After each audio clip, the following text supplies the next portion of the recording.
Hello, स्वागत है आप सभी का राइस सिविल सर्विसेज के यूट्यूब प्लेटफॉर्म पर।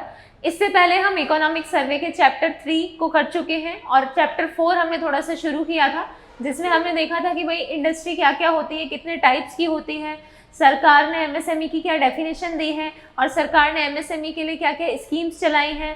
फिर हमने देखा था कि सरकार इन्वेस्टमेंट को प्रमोट करने के लिए क्या क्या कर रही है, कौन कौन सी एजेंसी सरकार ने बनाई है। तो लास्ट में हम थे हमारे बीआईपी पर, ब्यूरो ऑफ इन्वेस्टमेंट प्रमोशन पर।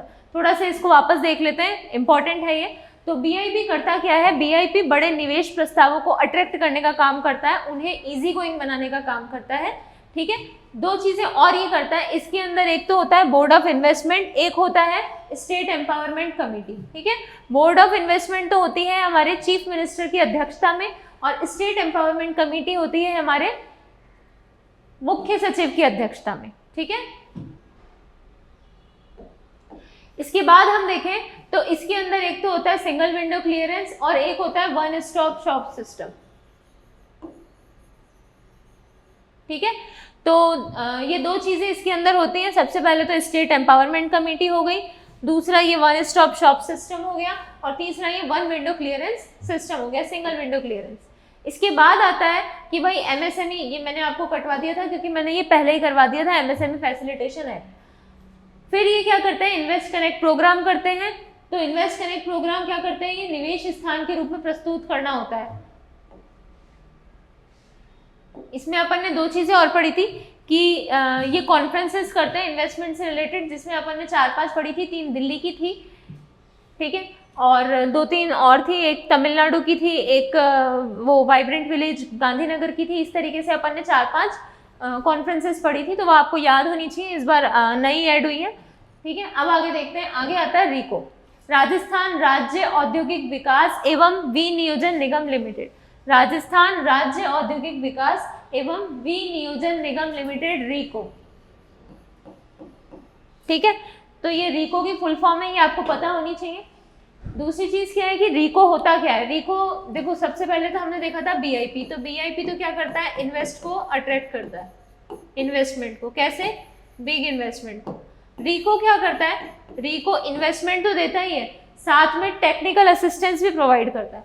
तो रीको राजस्थान में औद्योगिक विकास की प्रमुख संस्था है जो क्या करती है? निवेश को आकर्षित करने, निवेश को आकर्षित करने और औद्योगिक विकास सुविधाओं का विकास करने में सहायक है। दूसरा ये क्या करती है कि औद्योगिक क्षेत्रों में आधारभूत गतिविधियों, आधारभूत सुविधाओं का विकास करने का काम करती है ये। तो इस तरीके से रीको क्या क्या करता है कि भाई सभी उद्योगों को प्रोत्साहन देता है। 3 तरीके के उद्योग होते हैं, लघु, मध्यम और बृहद, तीनों को ये प्रोत्साहन देता है। दूसरा टेक्निकल और मैनेजमेंट असिस्टेंस देता है। तो दो चीजें करता है ये, एक तो फाइनेंशियल सपोर्ट,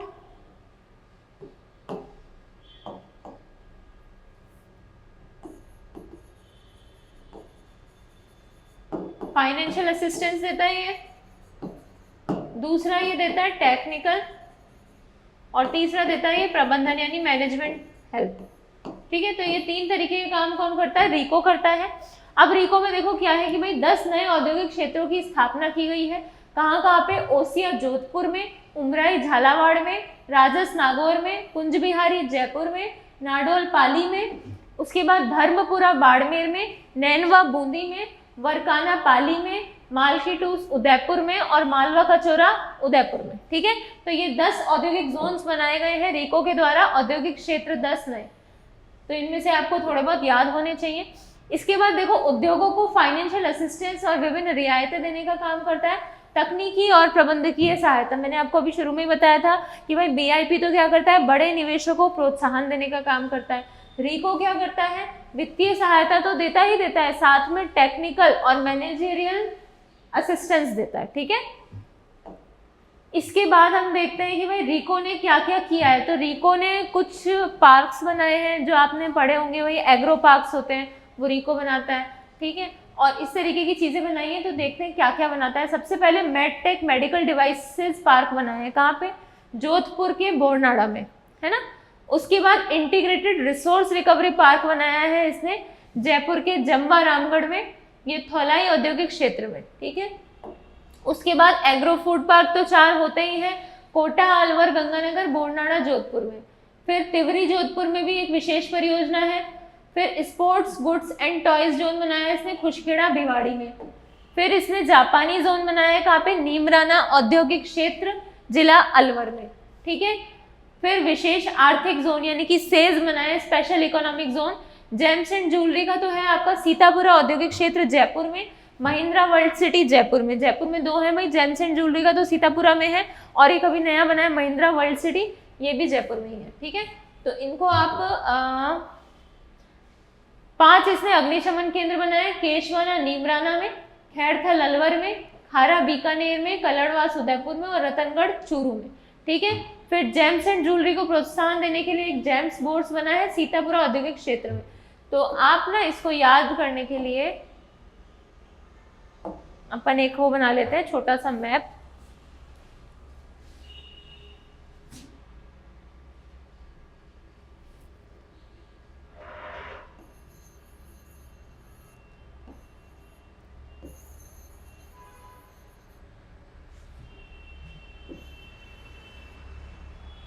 देखो पहला तो है ये बोरनाड़ा में, जोधपुर, ठीक है। यहाँ पे क्या था, मेडटेक मेडिकल,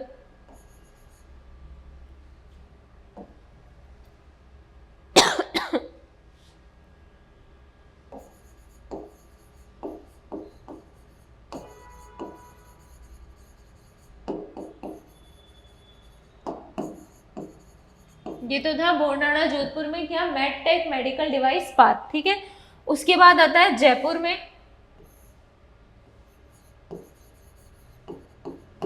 ये है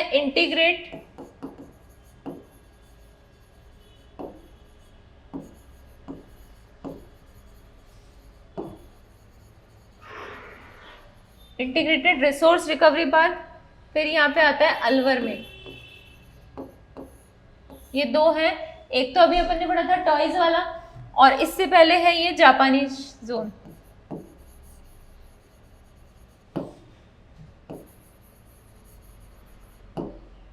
ठीक है।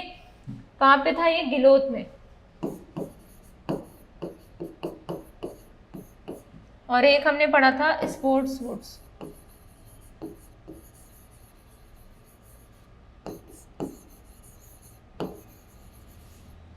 ये है आपका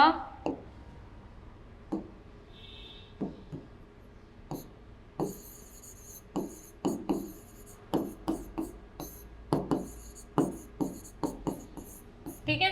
तो ये 4 है, कहाँ कहाँ पे, एक तो है आपका ये बोरनाड़ा जोधपुर में, ठीक है। दूसरा है आपका जयपुर में, तीसरा है आपका अलवर में, ठीक है। बोरनाड़ा जोधपुर में तो मेडटेक मेडिकल डिवाइस पार्क है, जयपुर में क्या है, integrated recovery resource recovery park. Alwar में 2 है, एक तो जापानी रीजन गिलोथ अलवर में है, दूसरा sports goods and toys zone कहाँ पे है, खुशखेड़ा भिवाड़ी, ठीक है, नीमराना में। तो ये आपको याद करना है, तीनों के तीनों, 3 नहीं है 4 हो गए, ठीक है। नेक्स्ट स्लाइड में अपन देख लेते हैं भाई एग्रो पार्क कौन कौन से हैं। तो एग्रो पार्क में आप देखोगे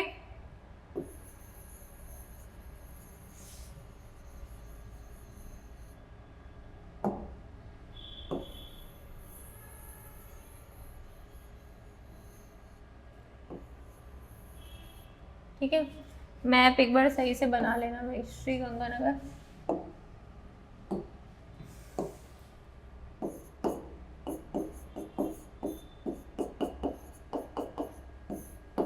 ठीक है। दूसरा आता है बोरनाड़ा जोधपुर, वही बोरनाड़ा जोधपुर है जहाँ पे क्या था, मेडटेक मेडिकल पार्क। एक सेकंड, वॉल्यूम आ रही है ना, हाँ। फिर आता है ये कोटा आपका, फिर आता है ये अलवर। तो देखो इसको ऐसे याद कर लेना, एक तो हो गया आपका अलवर, एक हो गया आपका कोटा, एक हो गया जोधपुर और एक हो गया गंगानगर। तो इसको याद कर लेना इससे, कागज, कोटा, अलवर, गंगानगर और जोधपुर। कोटा ये क्या है, एग्रो फूड पार्क्स है, ये यहाँ पे मैं लिख देती हूँ, ये है क्या, एग्रो फूड पार्क्स।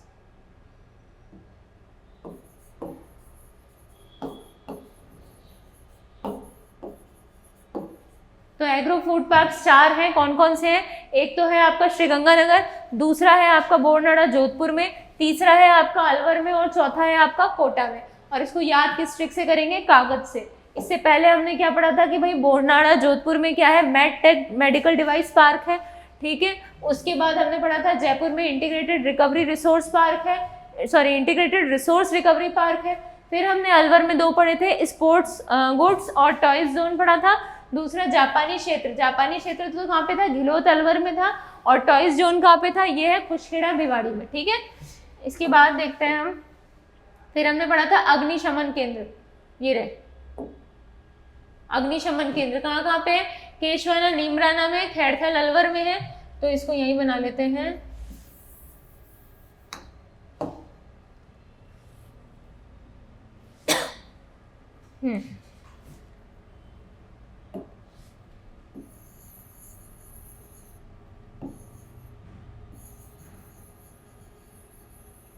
थोड़ा मैप सही नहीं बनेगा मेरे से, देख लेना आप एक बार। केशवाना नीमराना, ये रहा केशवाना,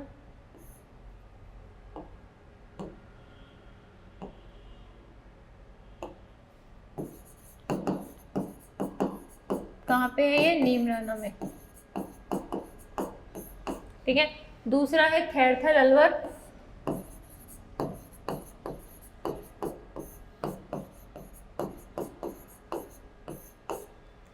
फिर है यहाँ पे रतनगढ़ चूरू, ठीक है। फिर उसके बाद आता है खारा बीकानेर,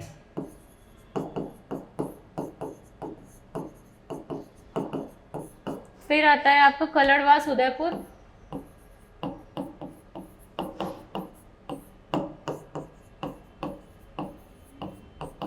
फिर आता है आपका ये 5 हो गए पूरे, 1 2 3 4 5, ठीक है। तो कौन कौन से हो गए भाई अग्निशमन केंद्र जो नए बने हैं और ये अभी आए हैं सर्वे में, तो ये आपको सारे याद होने चाहिए, क्वेश्चन पूछा जा सकता है। तो क्या क्या हो गए? सबसे पहले तो ऊपर बीकानेर में तो क्या हो गया? खारा, ठीक है। याद ऐसे कर लेना कि भाई बीकानेर में IGNP मिलती है ना, और IGNP से सेम की समस्या होती है, वो नमक ऊपर आ जाता है ना, सेम की समस्या में ज्योग्राफी में पढ़ाओ। तो भाई बीकानेर में कौन सा अग्निशमन केंद्र होगा? खारा, ठीक है। फिर उसके बाद रतनगढ़ चूरू में, ठीक है। फिर उसके बाद नीमराना अलवर, अलवर में आता है नीमराना, तो ये केशवाना और खैरथल, खैरथल तो आपको याद है अलवर से अभी नया जिला बना है खैरथल तिजारा, तो खैरथल अलवर में और केशवाना नीमराना में, ठीक है। ऐसे याद कर लो भाई, आग लगने से बाल जल जाते हैं ना केश, तो केशवाना नीमराना में, ठीक है। फिर उसके बाद कलड़वास उदयपुर, कलड़वास में एक मिल है, ये कोई सी शायद शुगर की या कॉटन की कोई मिल है, तो उससे आप याद कर लेना कलड़वास उदयपुर, आपने इंडस्ट्री में पढ़ी होगी। तो क्या क्या हो गए? 5 हो गए। सबसे पहले रतनगढ़ में IGNP है, तो क्या होगा? कौन सा अग्निशमन केंद्र होगा? खारा। फिर सॉरी रतनगढ़ में नहीं, बीकानेर में कौन सा होगा? खारा। फिर उसके बाद चूरू में क्या होगा? रतनगढ़ होगा।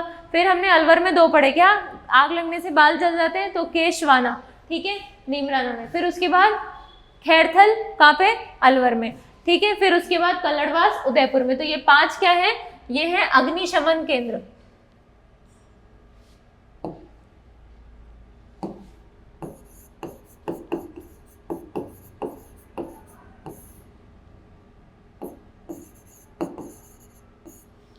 ठीक है, तो ये आप याद कर लेना इसको। आगे देखते हैं, आगे आते हैं कि भाई ये 2 हैं जेम्स एंड ज्वेलरी के लिए, एक तो है सीतापुरा में और एक है महिंद्रा वर्ल्ड सिटी। तो सेल्स कितने हैं? 2 हैं। कौन कौन से?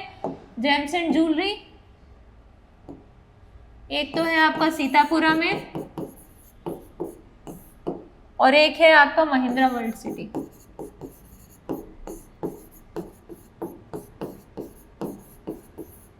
ठीक है ना।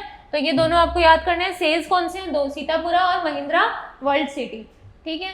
फिर आता है हमारा, ये हो गया इंडिया स्टोन मार्ट 2024। इसका आयोजन जो है ये 1 फरवरी से 4 फरवरी 2024 में हुआ है। इसका स्थान है Jaipur exhibition convention centre Sitapura. इसके भ्रमण करने के लिए 32,000 लोग आए थे, इतने देशों के इतने विक्रेता आए थे। ये सब चीजें इतनी काम की नहीं है, बस आपको याद रखना। इंडियन स्टोन मार्ट कहाँ पे हुआ है? ये हुआ है सीतापुरा में, जयपुर एग्जीबिशन कन्वेंशन सेंटर में, ठीक है। फिर उसके बाद आता है, तो एक बार यहाँ तक का कंपाइल कर लेते हैं। ये जो रिको है,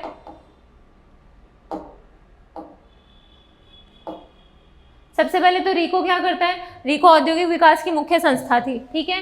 3 तरीके की हेल्प करता है, कैसी कैसी, फाइनेंशियल असिस्टेंस, टेक्निकल असिस्टेंस और मैनेजरियल असिस्टेंस, ठीक है, यानी कि वित्तीय सहायता, प्रबंधकीय सहायता और तकनीकी सहायता, ठीक है। फिर उसके बाद हमने देखा था कि भाई इसने 10 नए औद्योगिक क्षेत्र घोषित किए हैं, ओसिया जोधपुर, उमराई झालावाड़, राजास नागौर, कुंज बिहारी जयपुर, नाडोल पाली और धर्मपुरा बाड़मेर में, इस तरीके से ये 10 हैं। 3 ये काम करता है, टेक्निकल, मैनेजरियल और फाइनेंशियल असिस्टेंस देने का, ठीक है। फिर उसके बाद हमने देखा कि भाई रिको ने क्या क्या पार्क है, क्या क्या जोन डेवलप किए हैं, जिसमें सबसे पहला medtech device medical park Jodhpur Boranada में था, इंटीग्रेटेड रिसोर्स रिकवरी पार्क था जम्बा रामगढ़ जयपुर में, है ना, और एग्रो फूड पार्क 4 जगह थे कागज में, और तिवरी जोधपुर में भी क्या है, खाद्य प्रसंस्करण यूनिट। तो इसमें इसको ऐड कर लो कि भाई यहाँ पे खाद्य प्रसंस्करण यूनिट कहाँ पे है,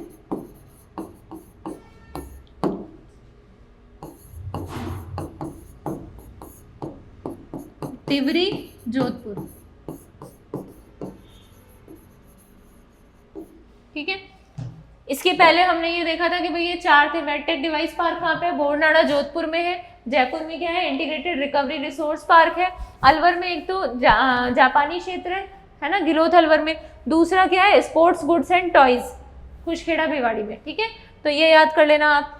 इसके बाद हमने ये देखे थे कि भाई कागज में क्या क्या है, एग्रो फूड पार्क्स कहाँ कहाँ पे, कोटा में, अलवर में, गंगानगर में और जोधपुर के कहाँ पे, बोरनाड़ा में, ठीक है। फिर हमने पढ़ा कि इसी में पढ़ लिया था फूड प्रोसेसिंग जोन कहाँ पे, तिवरी जोधपुर में। फिर हमने पढ़े जापानी क्षेत्र, तो जापानी क्षेत्र एक तो नीमराना के गिलोथ अलवर में है, ठीक है। दूसरा सेज हमने पढ़े, सेज 2 जगह है, सीतापुरा जयपुर में और महिंद्रा वर्ल्ड सिटी जयपुर में, ठीक है। फिर उसके बाद अभिनव योजनाएं, तो अग्निशमन केंद्र जो फायर एक्सटिंग्विशर्स होते हैं वो केंद्र कहाँ कहाँ पे हैं, वो है आपके खारा बीकानेर में, रतनगढ़ चूरू में, और उसके बाद केश जल जाते हैं तो कहाँ पे, केशवाना नीमराना में, खैरथल अलवर में और कलड़वास उदयपुर में, ठीक है। फिर हमने देखा कि भाई इंडिया स्टोन मार्ट 2024 इंपॉर्टेंट है, याद रखना 2024 का है, क्योंकि ये कहाँ पे हुआ है, ये हुआ है Jaipur exhibition and convention centre Sitapura में, और 1 से 4 फरवरी को हुआ है, और ये क्या है, इसका 12वां संस्करण है, ठीक है। फिर आता है अब हमारे रेको कंप्लीट हो गया, बीआईपी कंप्लीट हो गया, अब हम तीसरी संस्था पे आते हैं, उसका नाम है राजसिको। तो राजसिको की जो स्थापना है ये जून 1961 में हुई थी। काम क्या है, ये लघु उद्योगों को सहायता प्रदान करता है, कारीगरों को विपणन में सहायता देता है। देखो वापस बता देती हूँ, एक था बीआईपी, एक था आपका रिको, एक था आपका राजसिको, ये जो अभी नया है, ये तो दे रहा था बड़े उद्योगों को, ठीक है, ये दे रहा था फाइनेंशियल, टेक्निकल और मैनेजरियल हेल्प, ये दे रहा है छोटे उद्योगों को, यानी कि लघु उद्योगों को, ठीक है। तो ये फर्क है इन तीनों में। तो जो राजसिको है इसकी स्थापना कब होती है, इसकी स्थापना होती है जून 1961 में, और ये क्या करता है, एक सेकेंड,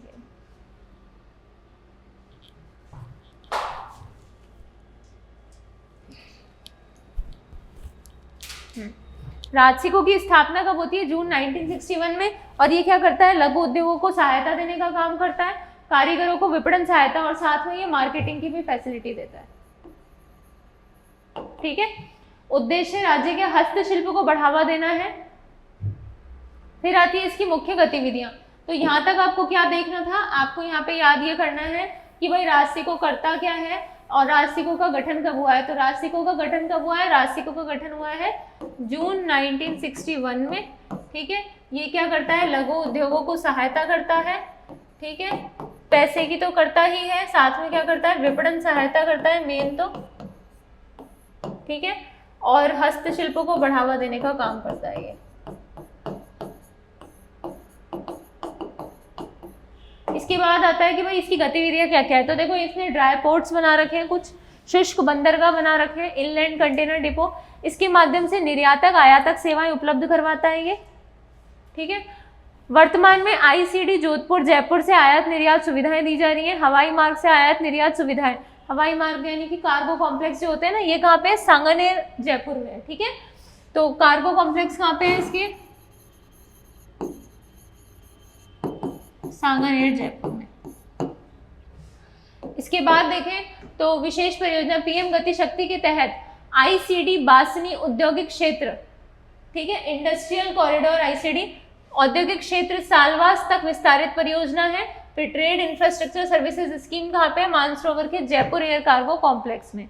हस्तशिल्प विपणन राजस्थली विक्रय केंद्रों के माध्यम से हस्तशिल्प वस्तुओं का विपणन किया जाता है। कहाँ कहाँ से? जयपुर, उदयपुर, दिल्ली और कोलकाता। जयपुर, उदयपुर, दिल्ली और कोलकाता। तो इसको DUJK से मैंने याद कर रखा था, तो आप भी ऐसे याद कर लेना, DUJK, जयपुर, उदयपुर, दिल्ली, कोलकाता, ठीक है। तो यहाँ इसको एक बार थोड़ा सा वो करें अपन,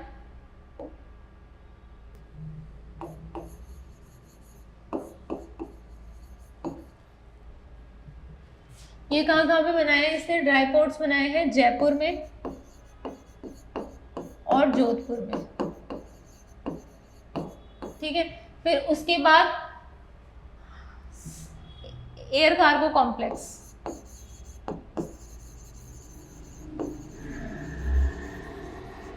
ये है आपका सांगानेर में, ठीक है। फिर उसके बाद आता है कि पीएम गति शक्ति योजना वाला जो ये है, तो इसको लिख लो। पीएम गति शक्ति में क्या था कि भाई 11 मंत्रालय हैं, इतनी मिनिस्ट्रीज हैं, उनको एक ही प्लेटफॉर्म पे लेके आना ताकि इजीली सब कुछ हो सके, काम हो सके, ठीक है। तो पीएम गति शक्ति के तहत कहाँ से कहाँ तक बनाया है इन्होंने? पीएम गति शक्ति के तहत इन्होंने बनाया बासनी से सालावास, बासनी जोधपुर से सालावास जोधपुर,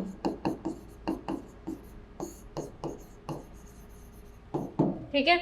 फिर उसके बाद इन्होंने एयर कार्गो कॉम्प्लेक्स कहाँ पे बनाया? नया बनाया है ये मानसरोवर जयपुर में,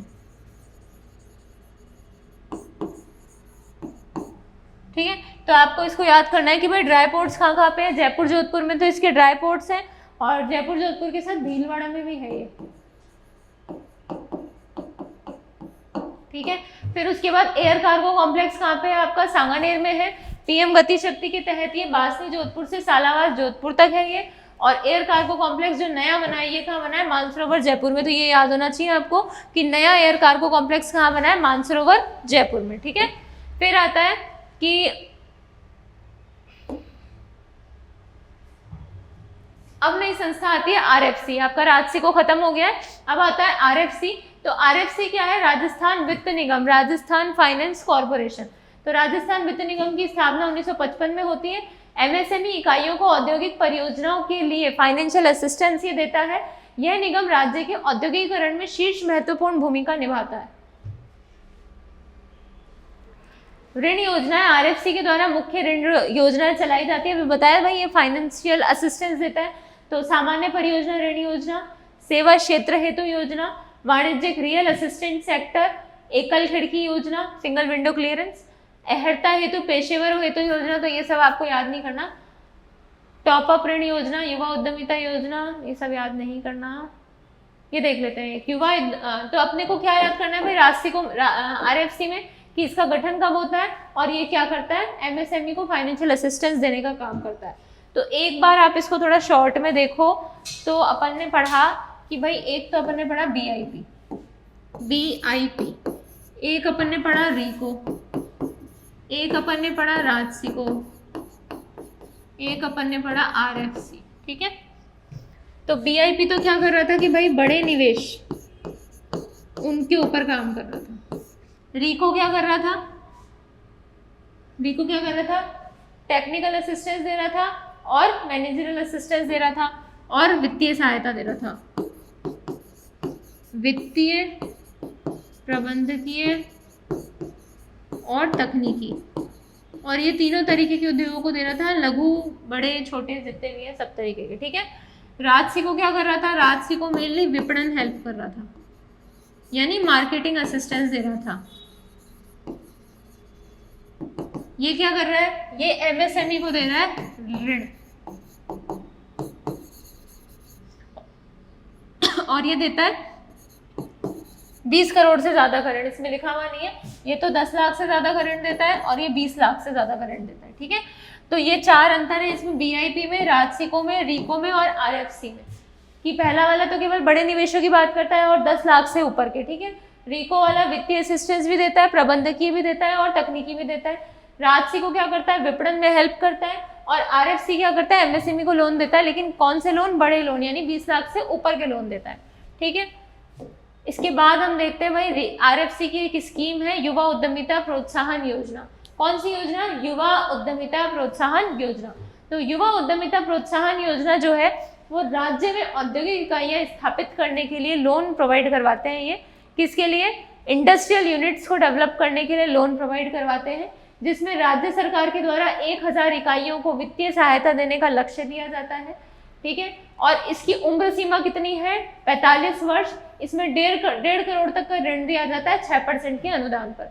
तो आपको तो यही याद रखना है कि भाई क्या किया जाता है, 1.5 करोड़ का लोन दिया जाता है, कितने अनुदान पर, 6% के अनुदान पर। और एज इसकी कितनी है, एज है इसकी 45 वर्ष, ठीक है, ये याद रखना है। और ये दिया किसको जाता है, नाम से पता चल रहा है वैसे तो, पर फिर भी एक बार देखना, कई बार भूल जाते हैं, युवाओं को दिया जाता है, ठीक है। तो 1.5 करोड़ का तो ऋण दिया जाता है, कितने साल के युवा होना चाहिए, 45 साल एज होनी चाहिए, कितने अनुदान पर, 6%। और किसको दिया जाता है, ये युवाओं को दिया जाता है, ठीक है। इसके बाद आता है Delhi Mumbai industrial corridor, DMIC, ठीक है। तो डीएमआईसी आपने पढ़ा होगा भाई, जवाहरलाल, ये यूपी के दादरी और जवाहरलाल नेहरू पोर्ट तक है ये, ठीक है। इसके एक सेकेंड, तो जो डीएमआईसी है वो इस तरीके से है कि भाई ये यूपी और ये यहाँ पे जेएनपीटी जवाहरलाल नेहरू पोर्ट और ये दादरी यूपी, ये क्या कहलाता है, DMIC, Delhi Mumbai industrial corridor, ठीक है। ये यहाँ से लेके यहाँ तक का लगभग 1504 किलोमीटर का है, जिसका 38% भाग कहाँ से गुजरता है, राजस्थान से। ये गुजरात वाला पोर्ट हो गया, तो यही तो कहीं राजस्थान है, तो ये इसका 38% पार्ट कहाँ से गुजरता है, राजस्थान से गुजरता है। और टोटल इसकी लेंथ कितनी है, 1504 किलोमीटर की, ठीक है, जिसमें से 38% किस में जाता है, राजस्थान में, ठीक है। तो भारत सरकार के द्वारा दादरी यूपी से जवाहरलाल नेहरू पोर्ट मुंबई के बीच में है, लंबाई 1504 किलोमीटर है, जिसमें से लगभग 38% भाग राजस्थान से, शायद मैंने यहाँ गुजरात बोल दिया था गलती से, मुंबई है ये, ठीक है, ध्यान रखना।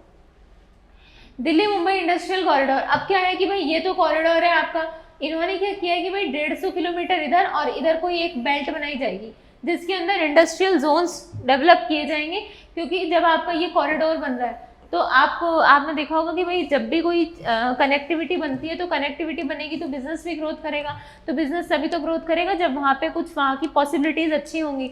तो उसके लिए इन्होंने कितना 150 किलोमीटर की पट्टी को औद्योगिक कॉरिडोर, तो इसको क्या कहते हैं, इंडस्ट्रियल कॉरिडोर, औद्योगिक कॉरिडोर।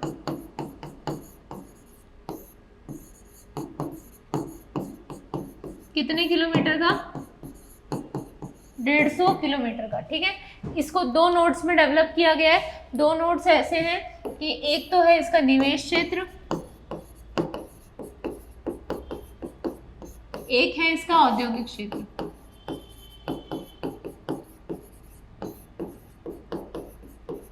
ठीक है। तो इसको देखो, तो 2 तो निवेश क्षेत्र हैं इसके और 3 औद्योगिक क्षेत्र हैं। 2 कितने निवेश क्षेत्र हैं, 2 और औद्योगिक क्षेत्र कितने हैं, 3। तो अब देखते हैं भाई कौन कौन से हैं। तो सबसे पहला जो निवेश क्षेत्र है वो है खुशखेड़ा भिवाड़ी नीमराना। क्या, खुशखेड़ा भिवाड़ी नीमराना, यानी कि दिख रहा है आपको, अलवर में आ रहा है ये। तो ये निवेश क्षेत्र है, क्षेत्रफल लगभग 165 किलोमीटर, जिसमें अलवर जिले के 43 गांव हैं। भूमि अधिग्रहण प्रथम चरण में इतनी भूमि और अप्रोच रोड के लिए भूमि का अधिग्रहण। तो आपको ये तो नहीं देखना, आपको सिर्फ ये देखना है कि भाई अलवर में है, ज्यादातर करो तो देख लेना 165 का, और बाकी नाम याद होना चाहिए। दूसरा है जोधपुर पाली मारवाड़ औद्योगिक क्षेत्र। जोधपुर पाली मारवाड़ औद्योगिक क्षेत्र जो है वो 154 किलोमीटर का है। पाली जिले के 9 गांव हैं और 12 अक्टूबर 2020 को अधिसूचना जारी करके इसको शामिल किया गया था, ठीक है। फिर रीको को विकास की जिम्मेदारी, इसका विकास कौन करेगा, रीको करेगा। जोधपुर पाली, अब देखो सुनो, 2 निवेश क्षेत्र हो गए, कौन कौन से, खुशखेड़ा भिवाड़ी नीमराना और जोधपुर पाली मारवाड़, ठीक है। लेकिन अब क्या किया कि भाई इसको डेवलप करने के लिए इन्होंने एक जोधपुर पाली मारवाड़ औद्योगिक विकास प्राधिकरण यानी कि डेवलपमेंट अथॉरिटी बना दी है।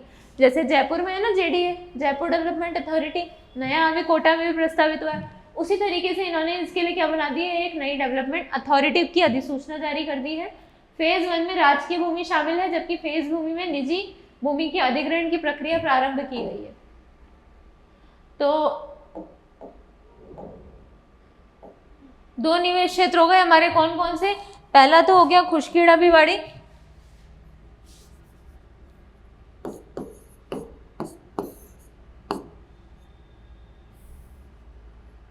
पहला हो गया खुशखेड़ा भिवाड़ी।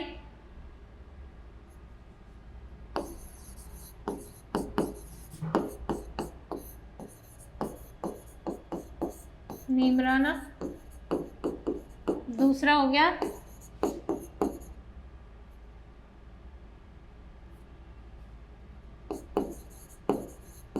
जोधपुर पाली मारवाड़।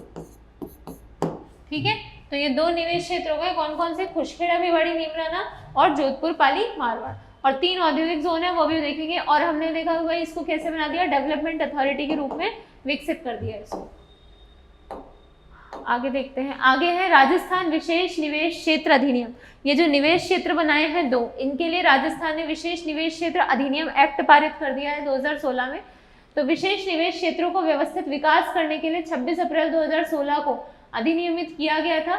इसके अंदर एक राजस्थान विशेष निवेश क्षेत्र बोर्ड का गठन किया गया है।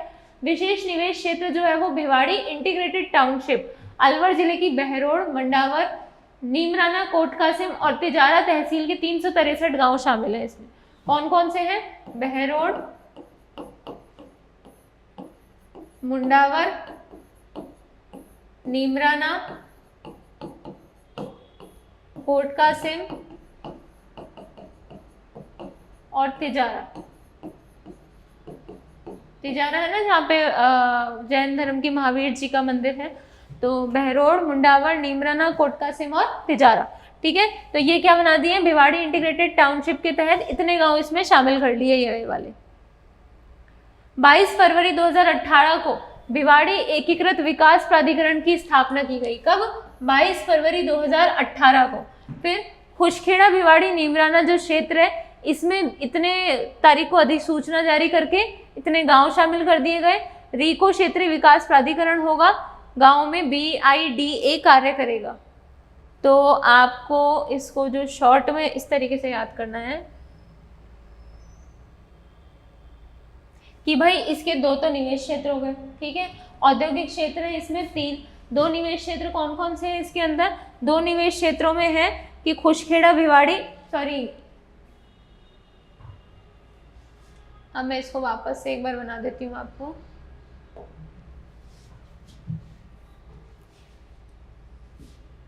ये DMIC है, ये कहाँ से है? ये JLNPT मुंबई से कहाँ तक है? दादरी UP। कितने किलोमीटर का है? 1504 किलोमीटर का है, जिसमें से 38% भाग कहाँ पे है? राजस्थान। ठीक है, इसके 2 तो निवेश क्षेत्र हैं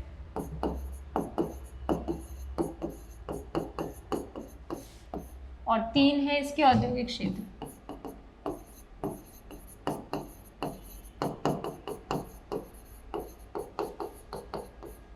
ठीक है, तो 2 निवेश क्षेत्र कौन कौन से हैं? अजमेर किशनगढ़, जो इसमें लिखे नहीं थे वो हैं अजमेर किशनगढ़, और दूसरा है खुशखेड़ा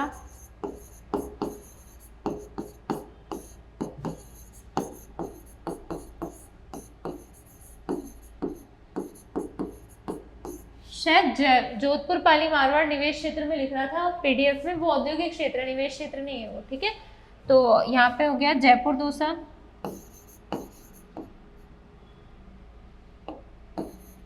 पहले तो वही लिख लेते हैं जो अपन ने याद किया है। क्या? जोधपुर, पाली और मारवाड़। दूसरा जो 2 बन चुके हैं पहले वो है राजसमंद भीलवाड़ा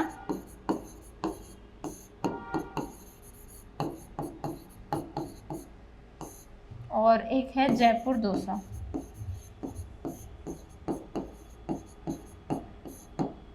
ठीक है। इसको विशेष निवेश क्षेत्र बना दिया था कब? 12 अक्टूबर 2020 में। और इसको विशेष निवेश क्षेत्र बना दिया था 28 दिसंबर 2020 को। क्या बना दिया था? स्पेशल इन्वेस्टमेंट रीजन, हिंदी में ही लिखना पड़ेगा, समझ नहीं आएगा नहीं तो।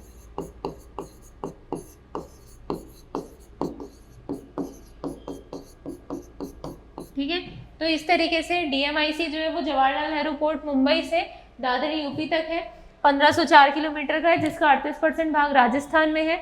इसके 2 तो निवेश क्षेत्र हैं और 3 इसके औद्योगिक क्षेत्र हैं। ठीक है, तो 2 निवेश क्षेत्र जो हैं वो तो ये वाले हो गए और 3 औद्योगिक क्षेत्र जो हैं इसके इस तरीके के हो गए। ठीक है, ये 165 किलोमीटर का है, अभी देखा था ना, और ये वाला जो है वो 154। ठीक है, और अभी हमने एक चीज और देखी थी कि भाई इसके लिए एक डेवलपमेंट अथॉरिटी बनाई गई है। तो यहाँ तक आपको ये देखना है कि भाई 2 तो निवेश क्षेत्र हो गए और 3 क्या हो गए इसके औद्योगिक क्षेत्र हो गए। 2 तो हो गए इसके निवेश क्षेत्र और 3 क्या हो गए इसके औद्योगिक क्षेत्र। इसके लिए जो 12 अक्टूबर 2020 को बना दिया इसे विशेष निवेश क्षेत्र किसको? जोधपुर पाली मारवाड़ को। और इसको 28 दिसंबर 2020 को बनाया खुशखेड़ा भिवाड़ी नीमनाना को। अब एक्स्ट्रा इन्फॉर्मेशन जो है ना वो आप यहाँ से देख लो थोड़ी सी, कि जोधपुर पाली मारवाड़ को क्या बना दिया गया? डेवलपमेंट अथॉरिटी बना दिया एक तो।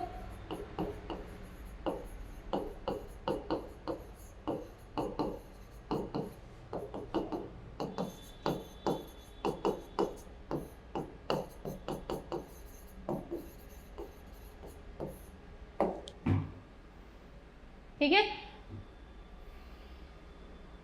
एक भिवाड़ी इंटीग्रेटेड टाउनशिप बनाई है, बस इतना ही आपको याद करना है इसके अंदर, इससे ज़्यादा आप याद मत करना है इसको।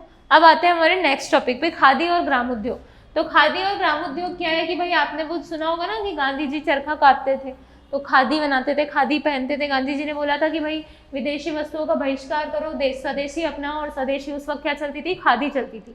तो खादी और ग्राम उद्योग जो उद्योग होता है इस तरीके के, ये कुटीर उद्योग होते हैं, इनको बढ़ावा देने के लिए इसके क्षेत्र में सरकार क्या कर रही है वो हम देखते हैं। तो सबसे पहले खादी और जो ग्रामोद्योग बोर्ड है इसका गठन असंगठित क्षेत्र के कारीगरों को रोजगार, गुणवत्ता वाले उत्पाद और प्रशिक्षण, आत्मनिर्भरता के लिए किया गया था। ठीक है, अच्छा एक चीज ध्यान रखना, ये खादी और ग्रामोद्योग है ना मेंस के सिलेबस में दे रखा है, तो इसको अच्छे से पढ़ लेना कि इसका उद्देश्य क्या है। असंगठित क्षेत्र के जो लोग हैं उनको रोजगार देना, आत्मनिर्भर बनाना और उत्पादों में गुणवत्ता को लेकर आना। मुख्य उद्देश्य योजनाएं क्या क्या है? प्रधानमंत्री रोजगार सृजन कार्यक्रम और खादी कामगार आर्थिक प्रोत्साहन योजना। ठीक है, फिर इसके बाद आता है कि भाई इसमें 50% छूट है, जिसमें से 35% तो राज्य सरकार दे देगी और 10% मार्केटिंग डेवलपमेंट असिस्टेंस के लिए दे देंगी। तो ये इस तरीके से है, इसको आप इतना मत पढ़ो, आप आगे देखो।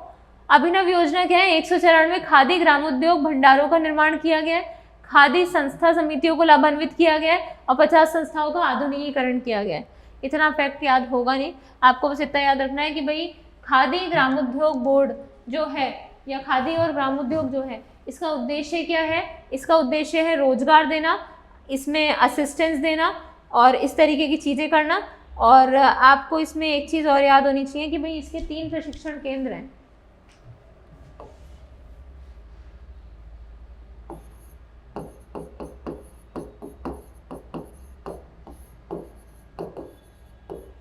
कहाँ कहाँ पे हैं इसके 3 प्रशिक्षण केंद्र? एक तो है पुष्कर अजमेर में,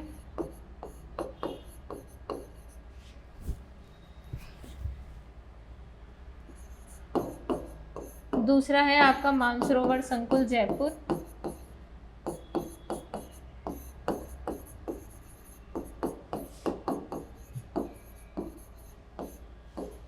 तीसरा है माउंट आबू।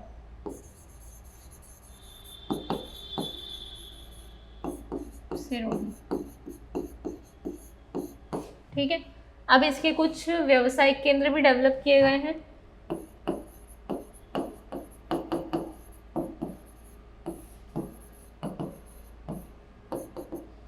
कौन कौन से हैं? एक तो है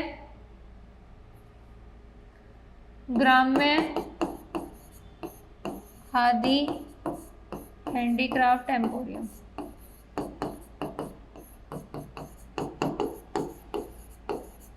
ये कहाँ पे है, ये है आपका जयपुर में, ठीक है। फिर उसके बाद है ऊन अनुभाग, ये है आपका बाड़मेर में। फिर है आपका ऊन उत्पत्ति केंद्र,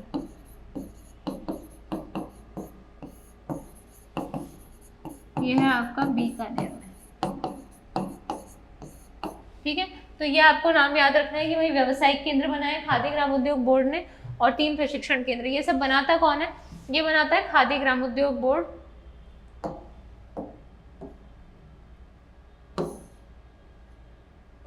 हाँ, तो ये सब बनाता कौन है, ये बनाता है खादी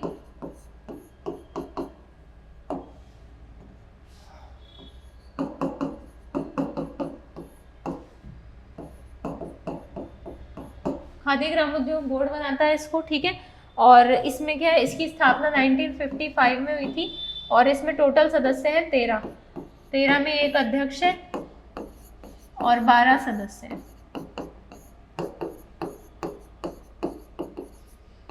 क्या काम करेंगे, ये वही काम करेंगे, रोजगार का सृजन करने का काम करेंगे, उत्पादों में गुणवत्ता देने का काम करेंगे, ट्रेनिंग देने का काम करेंगे, प्रशिक्षण देने का काम करेंगे, और अर्थव्यवस्था को सशक्त बनाने का काम करेंगे, ठीक है।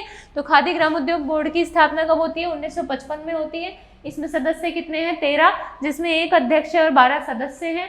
और इसके 3 प्रशिक्षण केंद्र है, कहाँ कहाँ पे, पुष्कर अजमेर में, मानसरोवर संकुल में, और एक माउंट आबू सिरोही में, ठीक है। मानसरोवर संकुल से पता चला ना भाई, मानसरोवर में है जयपुर में, ठीक है।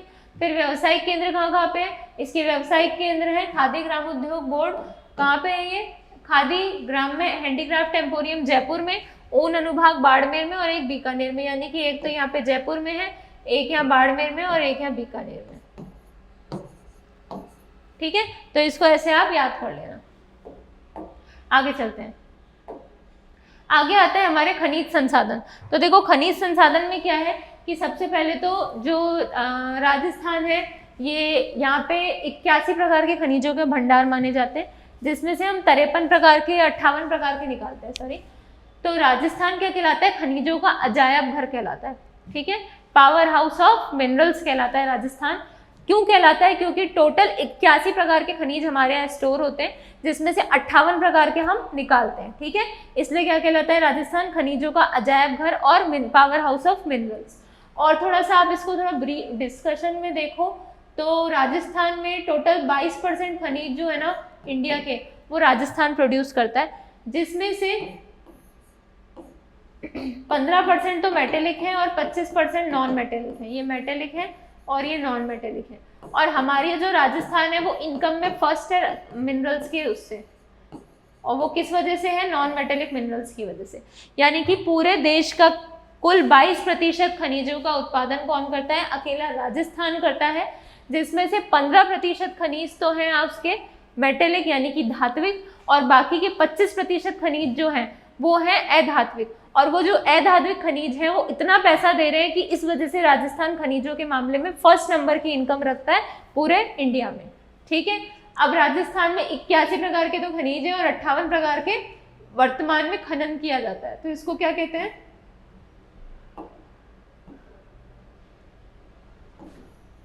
खनिजों का अजायब घर।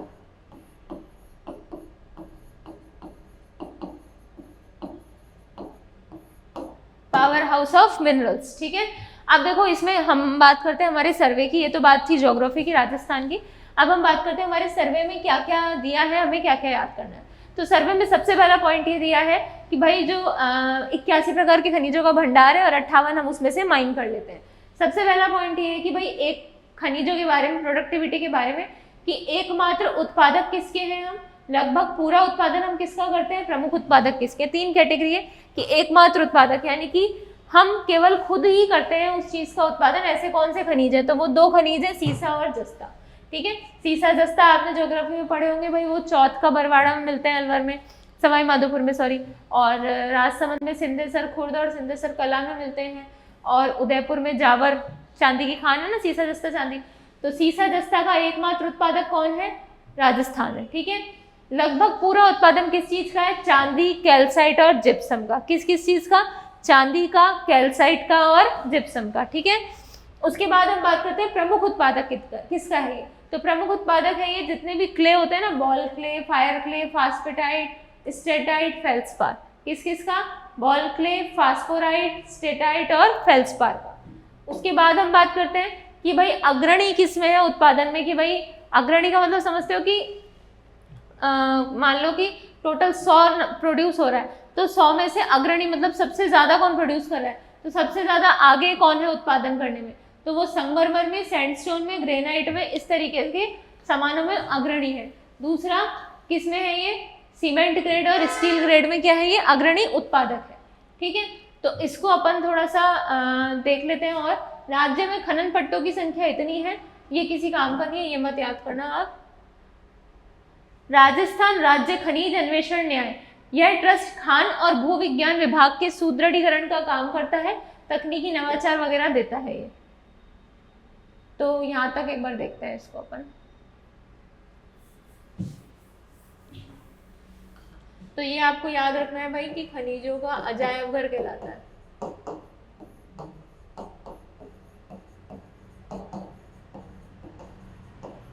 है ना, और आय में कितने नंबर पे है, प्रथम, फर्स्ट। अब इसको पार्ट्स में बांट लो भाई कि क्या एकमात्र उत्पादक,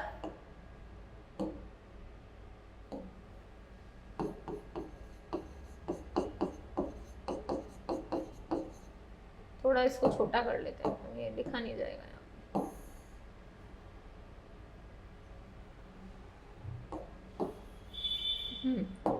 एकमात्र उत्पादक है ना, दूसरा है लगभग पूरा, तीसरा प्रमुख और चौथा अग्रणी। ये 4 कैटेगरी है, जिसमें से एकमात्र उत्पादक तो किसका है, सीसा और जस्ता का। किसका है, सीसा और जस्ता। ठीक है, पूरा किसका है, चांदी, कैल्साइट और जिप्सम। ठीक है, तीसरा प्रमुख किसका है, बॉल क्ले,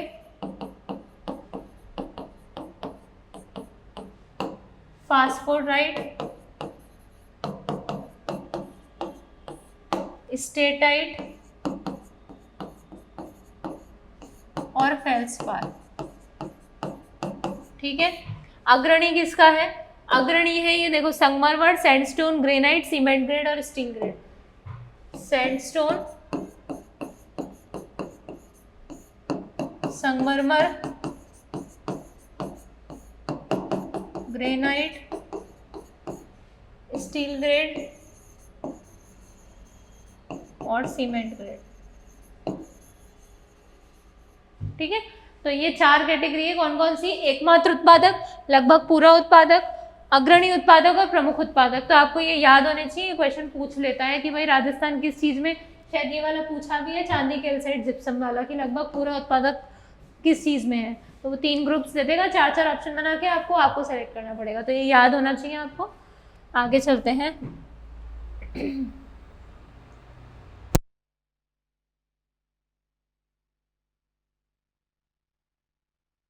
फाउंडेशन ट्रस्ट, आगे क्या है, डीएमएफटी है, डिस्ट्रिक्ट मिनरल फाउंडेशन ट्रस्ट। तो डीएमएफटी एक गैर लाभकारी निकाय है जो खनन प्रभावित क्षेत्रों के विकास के लिए काम करता है।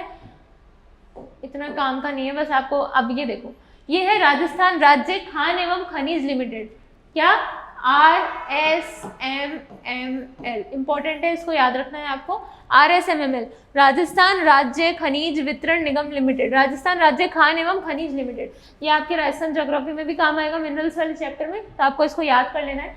ये क्या है, सार्वजनिक क्षेत्र का उद्यम है, ये औद्योगिक खनिजों के खनन और विपणन में सक्रिय भूमिका निभाता है। उद्देश्य क्या है, लागत प्रभावी तकनीकों का यूज करना और खनिज संसाधनों का समुचित दोहन करना। ठीक है, इसके बाद ये गतिविधियां क्या क्या करता है, तो देखो सबसे पहले तो इसकी स्थापना 30 जुलाई 1974 को हुई थी। ये खनिजों के विपणन और खनिजों के खनन से संबंधित गतिविधियां करता है। इसने एक वो चला रखा है, स्ट्रेटेजिक बिजनेस यूनिट और प्रॉफिट सेंटर। क्या, strategic business unit and profit centre. तो स्ट्रेटेजिक बिजनेस यूनिट और प्रॉफिट सेंटर इसने 4 तरीके के बना रखे हैं।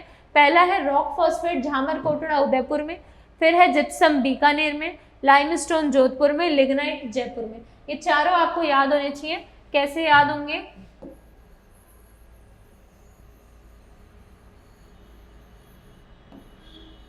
ठीक है, तो पहला तो ये रहा जिप्सम बीकानेर,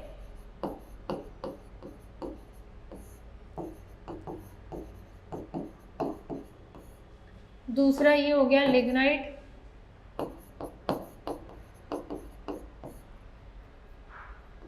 जयपुर में, तीसरा हो गया लाइमस्टोन जोधपुर में, और चौथा हो गया रॉक फॉस्फेट उदयपुर में।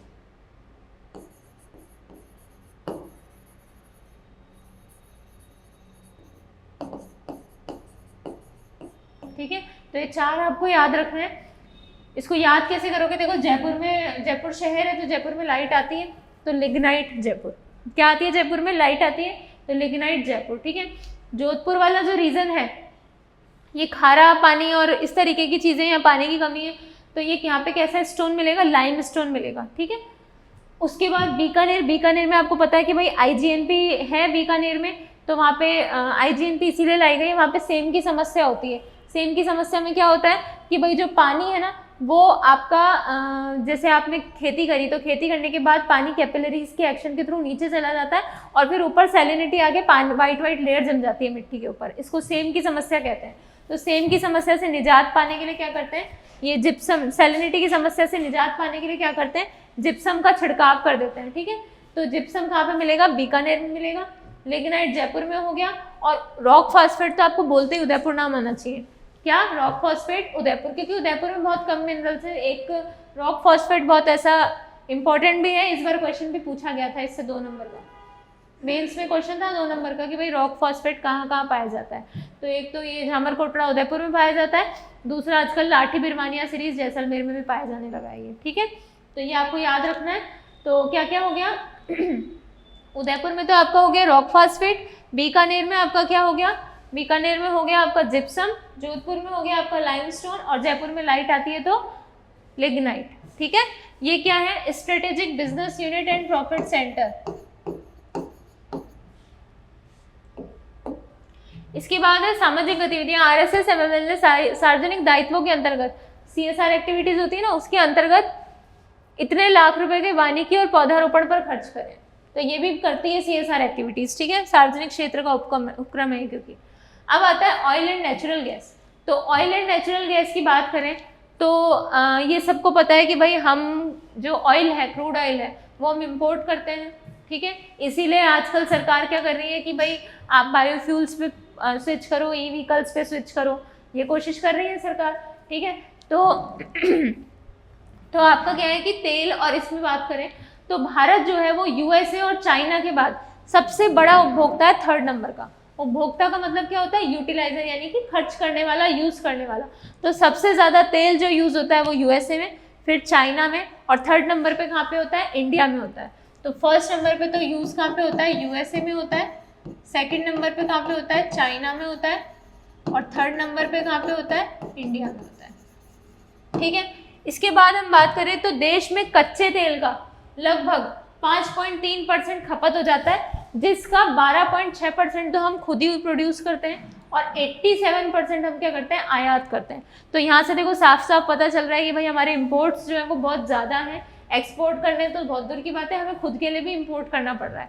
तो उस चीज़ से हटाने के लिए आपको प्रयास करने पड़ेंगे, या तो आप खुद ही खनन करो ऑयल का। ठीक है, लेकिन अगर है ही नहीं तो आप क्या करोगे? आप स्विच करोगे, जैसे ई व्हीकल्स वगैरह पे स्विच कर रहे हैं। तो अभी फिलहाल ये बता रहे हैं कि भाई 5.3% तो खपत होता है, जिसमें से हम जो है वो 12.6% का उत्पादन कैसे करते हैं? घरेलू करते हैं, और बाकी का 87.4% क्या होता है? आयात होता है। ठीक है, तो ये आपको याद रखना है कि भाई 5.3% तो क्या होता है? खपत होता है, जिसमें से 87% हम इंपोर्ट करते हैं, बाकी बचा हुआ क्या हो जाएगा? हमारा खुद का प्रोडक्शन हो जाएगा। अब राजस्थान क्या है? कच्चे तेल। अच्छा, अब ये जो 12.6% है, इसमें भी सबसे ज़्यादा तो बॉम्बे हाई से प्रोड्यूस होता है, उसके बाद सेकंड नंबर पे राजस्थान से प्रोड्यूस होता है। तो राजस्थान तेल का, कच्चे तेल का एकमात्र महत्वपूर्ण उत्पादक राज्य है। राज्य में योगदान भारत के कुल कच्चे तेल में 29.36 मिलियन मेट्रिक टन प्रतिवर्ष, लगभग 14.95% है। ठीक है, तो टोटल जो ऑयल, क्रूड ऑयल प्रोड्यूस होता है उसमें सबसे पहला तो बॉम्बे हाई हो गया। अब राजस्थान जो है वो सबसे ऐसा स्टेट है जो सबसे ज़्यादा ऑयल प्रोड्यूस करता है, और टोटल कितना करता है 29.36 मिलियन मेट्रिक टन। ये मेट्रिक टन जो होता है ये यूनिट होती है इसकी ऑयल की, क्रूड ऑयल की, तो मिलियन मेट्रिक टन कितना 23.736। अब आता है कि भाई पेट्रोलियम जो ऑयल है, ये जो 29 हम प्रोडक्शन कर रहे हैं, तो ये निकलता कहाँ से है? तो ये निकलता है 4 जगह से। 4 हमारे पास बेसिन है। एक तो है हमारा सबसे नीचे हाड़ौती बेसिन, यानी विंध्यन बेसिन कहते हैं जिसको। ठीक है, फिर आता है हमारा, हम इधर चलें तो इधर चलेंगे तो ये आता है बाड़मेर सांचौर बेसिन। ठीक है, फिर थोड़ा ऊपर चलेंगे तो आएगा जैसलमेर बेसिन, फिर चलेंगे तो बीकानेर नागौर बेसिन। तो ये 4 बेसिन हो गए।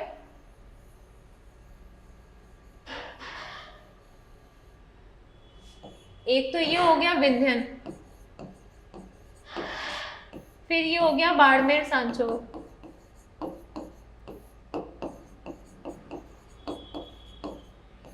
ठीक है, फिर उसके बाद होता है जैसलमेर बेसिन, फिर आता है बीकानेर नागौर।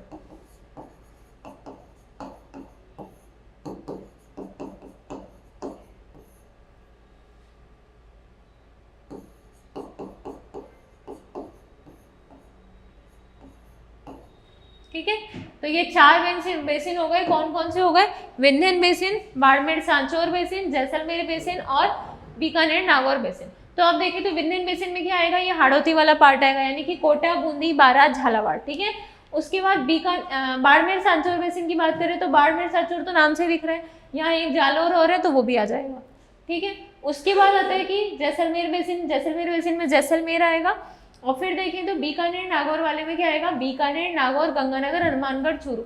यानी जो इससे पहले बीकानेर संभाग में स्टेट्स होते थे वो कौन कौन से होते थे? यही तो होते थे, बीकानेर, गंगानगर, हनुमानगढ़ और चूरू। अब एक एक्स्ट्रा कौन सा है? नागौर। यानी कि बीकानेर संभाग के स्टेट लिख रहे हैं और एक एक्स्ट्रा नागौर। तो 5 जिले तो इसमें है।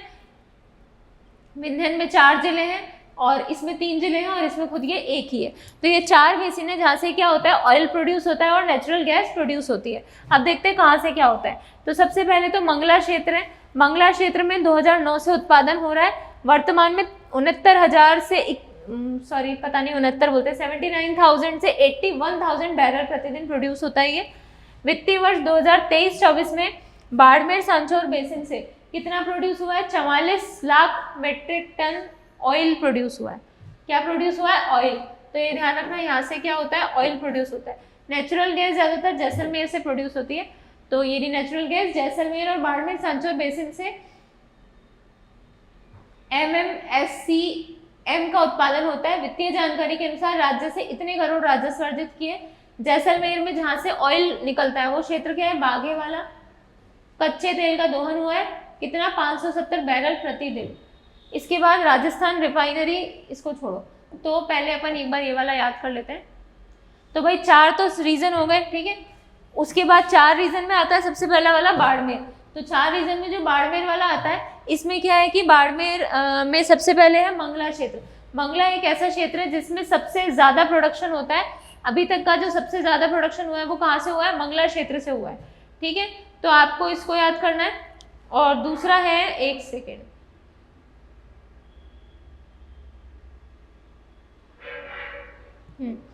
तो दूसरा ये है कि इसमें 2-4 नाम और है मंगला के साथ साथ। मंगला के साथ जो भाग्यम, ऐश्वर्या, रागेश्वरी, गंगा, इस तरीके की जो फीमेल ओरिएंटेड नेम है ना, ये वाली माइंस है यहाँ पे।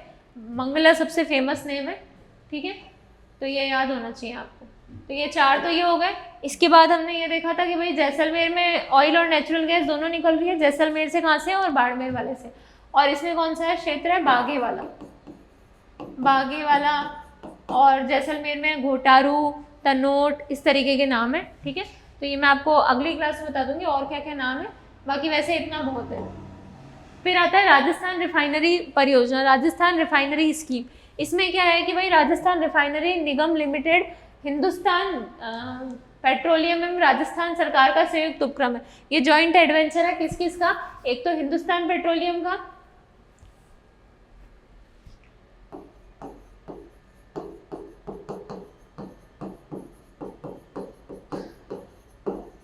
दूसरा राजस्थान सरकार। ठीक है, ये काम करते हैं 74:26 में। ठीक है, ये क्या है कि देखो इसमें 9 मिलियन टन प्रति वर्ष निकाला जाता है, ऑयल की रिफाइनरी की जाती है। और स्थान कौन सा है इसका, पचपदरा बालोतरा। कब से चल रहा है, 16 जनवरी 2018 से। इसमें BS6 मानक का ऑयल निकलता है।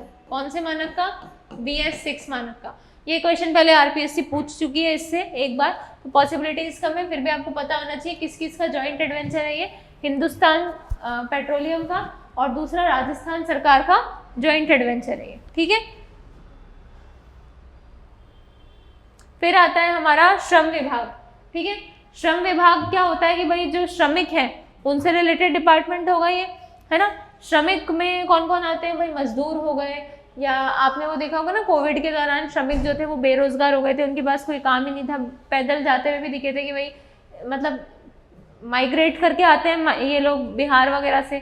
अब यहाँ पे काम ही नहीं है, कोविड हो गया, लॉकडाउन हो गया, तो कोई काम नहीं, तो घर जाने के लिए भी बस वगैरह अवेलेबल थे नहीं उस वक्त, तो पैदल जाते हुए देखे गए थे कई सारे श्रमिक। तो उस वक्त सरकार को एहसास हुआ था कि श्रमिकों के लिए कुछ करना चाहिए, क्योंकि श्रमिक जो है वो तब तक ही एम्प्लॉयड हो सकते हैं तब तक जब तक उनके पास कोई एम्प्लॉयर है, लेकिन कुछ ऐसी कंडीशन आ जाएगी तब श्रमिकों के पास कुछ नहीं है। तो उसके लिए सरकार ने एक श्रम विभाग के तहत देखते हैं क्या क्या किया। तो सबसे पहले तो है कि निर्माण श्रमिक कौशल विकास योजना।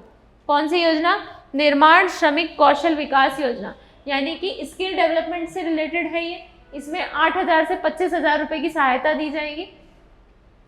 अगर काम करते करते किसी की डेथ हो जाती है श्रमिक की, ठीक है, तो सामान्य मृत्यु होती है तब तो 2 लाख रुपए देंगे, और दुर्घटना मृत्यु होती है तब कितने रुपए देंगे, 5 लाख रुपए देंगे। ठीक है, और सिलिकोसिस हो जाती है अगर, तो सिलिकोसिस से पीड़ित को तो 3 लाख रुपए देते हैं, और अगर उसकी डेथ हो गई है तो कितने लाख रुपए देंगे, 2 लाख रुपए। इसमें कुछ ये भी है कि भाई अगर आपकी डेथ हो जाती है तो आपकी वाइफ को पैसे मिलेंगे, आपके जो अंतिम संस्कार होता है उसके लिए 10,000 रुपए भी दिए जाते हैं सिलिकोसिस पॉलिसी के तहत। ठीक है, फिर प्रसूति सहायता दी जाती है, इसमें कितनी, 20,000 रुपये बालिका को और 21,000 रुपये बालकों को। यानी कि अगर लड़का पैदा होता है तब तो 20,000 है, और लड़की पैदा होती है तो 21,000 रुपये। तो यहाँ थोड़ा सा फायदा है लड़की होने का।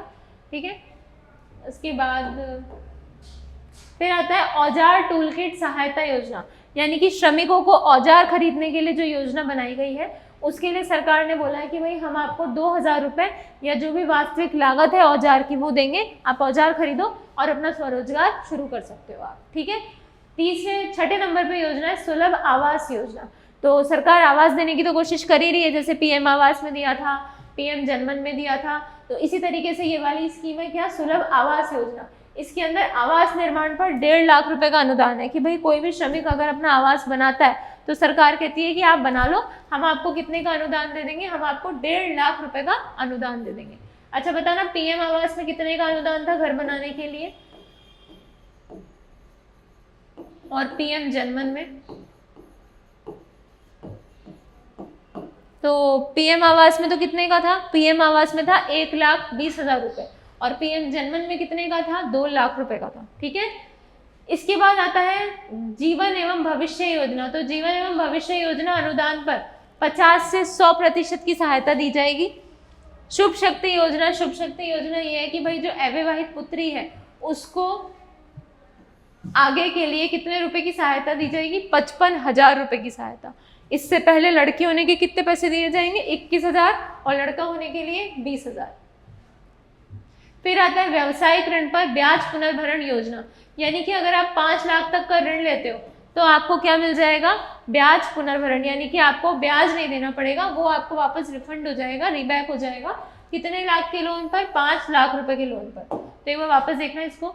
सबसे पहले तो निर्माण श्रमिक शिक्षा और कौशल विकास योजना है, इसके लिए छात्रवृत्ति कितने की दी जाएगी, कौशल विकास करने के लिए, स्किल डेवलपमेंट करने के लिए 8,000 से लेकर 25,000 रुपए तक की। ठीक है, फिर उसके बाद सहायता योजना में अगर किसी श्रमिक की काम करते हुए सामान्य मृत्यु हो जाती है, यानी कि मतलब कोई एक्सीडेंटल डेथ नहीं है, नॉर्मली हो गई है तो 2 लाख रुपए मिलेंगे। लेकिन अगर यही डेथ एक्सीडेंटल है, जैसे मान लो कि कोई किसी बिल्डिंग पे मतलब काम कर रहा था श्रमिक और वो वहाँ से गिर गया और उसकी डेथ हो गई, तो उसको 5 लाख रुपए है। यानी कि जनरल डेथ पे तो 2 लाख रुपए है, वरना कितने हैं 5 लाख रुपए।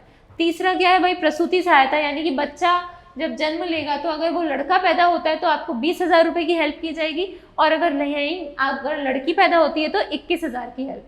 सिलिकोसिस सहायता योजना में है कि भाई जो भी पीड़ित है, आपने ये देखा होगा कि सिलिकोसिस हो जाता है आजकल मजदूरों को, क्योंकि वो ये जो पत्थरों की माइंस होती है इनमें काम करते हैं ना, तो वो उसमें स्मेल लेने से क्या है अपने शरीर के अंदर इंटेक होता है, तो इंटेक होने से क्या होगा कि वो उनको सिलिकोसिस हो जाता है और उनकी डेथ होने की पॉसिबिलिटीज हो जाती है या पीड़ित होने की। तो अगर वो पीड़ित है तब तो सरकार ने बोला है कि हम 3 लाख रुपए देंगे, लेकिन अगर वो डेथ हो जाती है उसकी तो सरकार ने कहा कि हम 2 लाख रुपए देंगे, साथ में इसमें 10,000 रुपये और दिए जाएंगे अंत्येष्टि संस्कार के लिए, यानी कि अंतिम संस्कार करने के लिए। ठीक है, उसके बाद औजार और टूल किट के लिए सरकार ने क्या बोला कि हम आपको 2,000 रुपये की सहायता देंगे, या फिर जो भी वास्तविक उसका लागत आती है उस औजार की उतने की हम आपको क्या कर देंगे, हेल्प कर देंगे।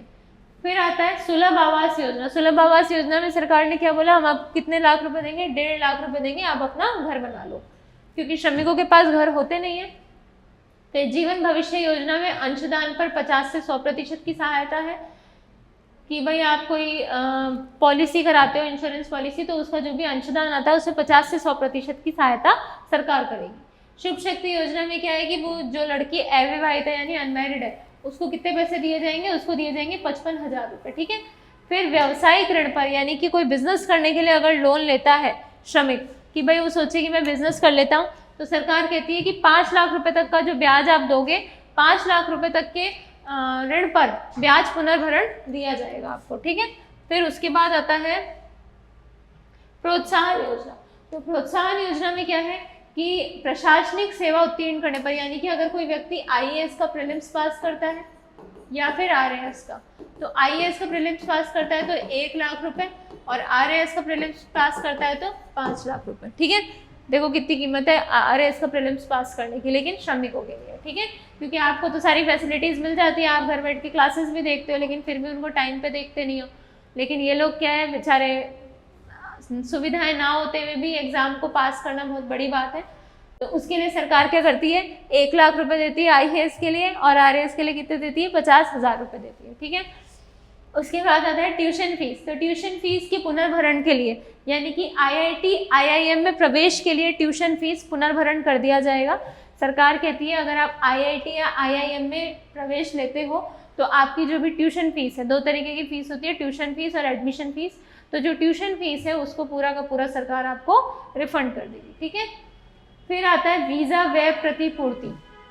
वीज़ा बनाने पे जो खर्चा लगता है तो उसके 5,000 रुपये की राशि पुनर्भरण की जाएगी। फिर है खेल प्रोत्साहन योजना। तो खेल प्रोत्साहन में ये है कि भाई अगर आप कोई श्रमिक परिवार से है और वो किसी खेल में भाग लेता है, खेल होते हैं ना ये ओलंपिक हो गए और ये इस तरीके के गेम्स हो गए, तो भाग लेने के लिए 2 लाख रुपए और स्वर्ण, हाँ भागीदारी लेने पर तो 2 लाख रुपए मिलेंगे, लेकिन अगर गोल्ड मेडल ले आते हैं वो तो उनको कितने पैसे दिए जाएंगे, 11 लाख रुपए दिए जाएंगे। ठीक है, फिर आता है राजस्थान कौशल आजीविका विकास निगम। तो राजस्थान कौशल आजीविका, एक बार थोड़ा सा देख लो, ऐसा लगेगा कि बहुत सारा हो गया, थोड़ा सा एक बार देख लेते हैं कि भाई क्या क्या पढ़ लिया अपन ने।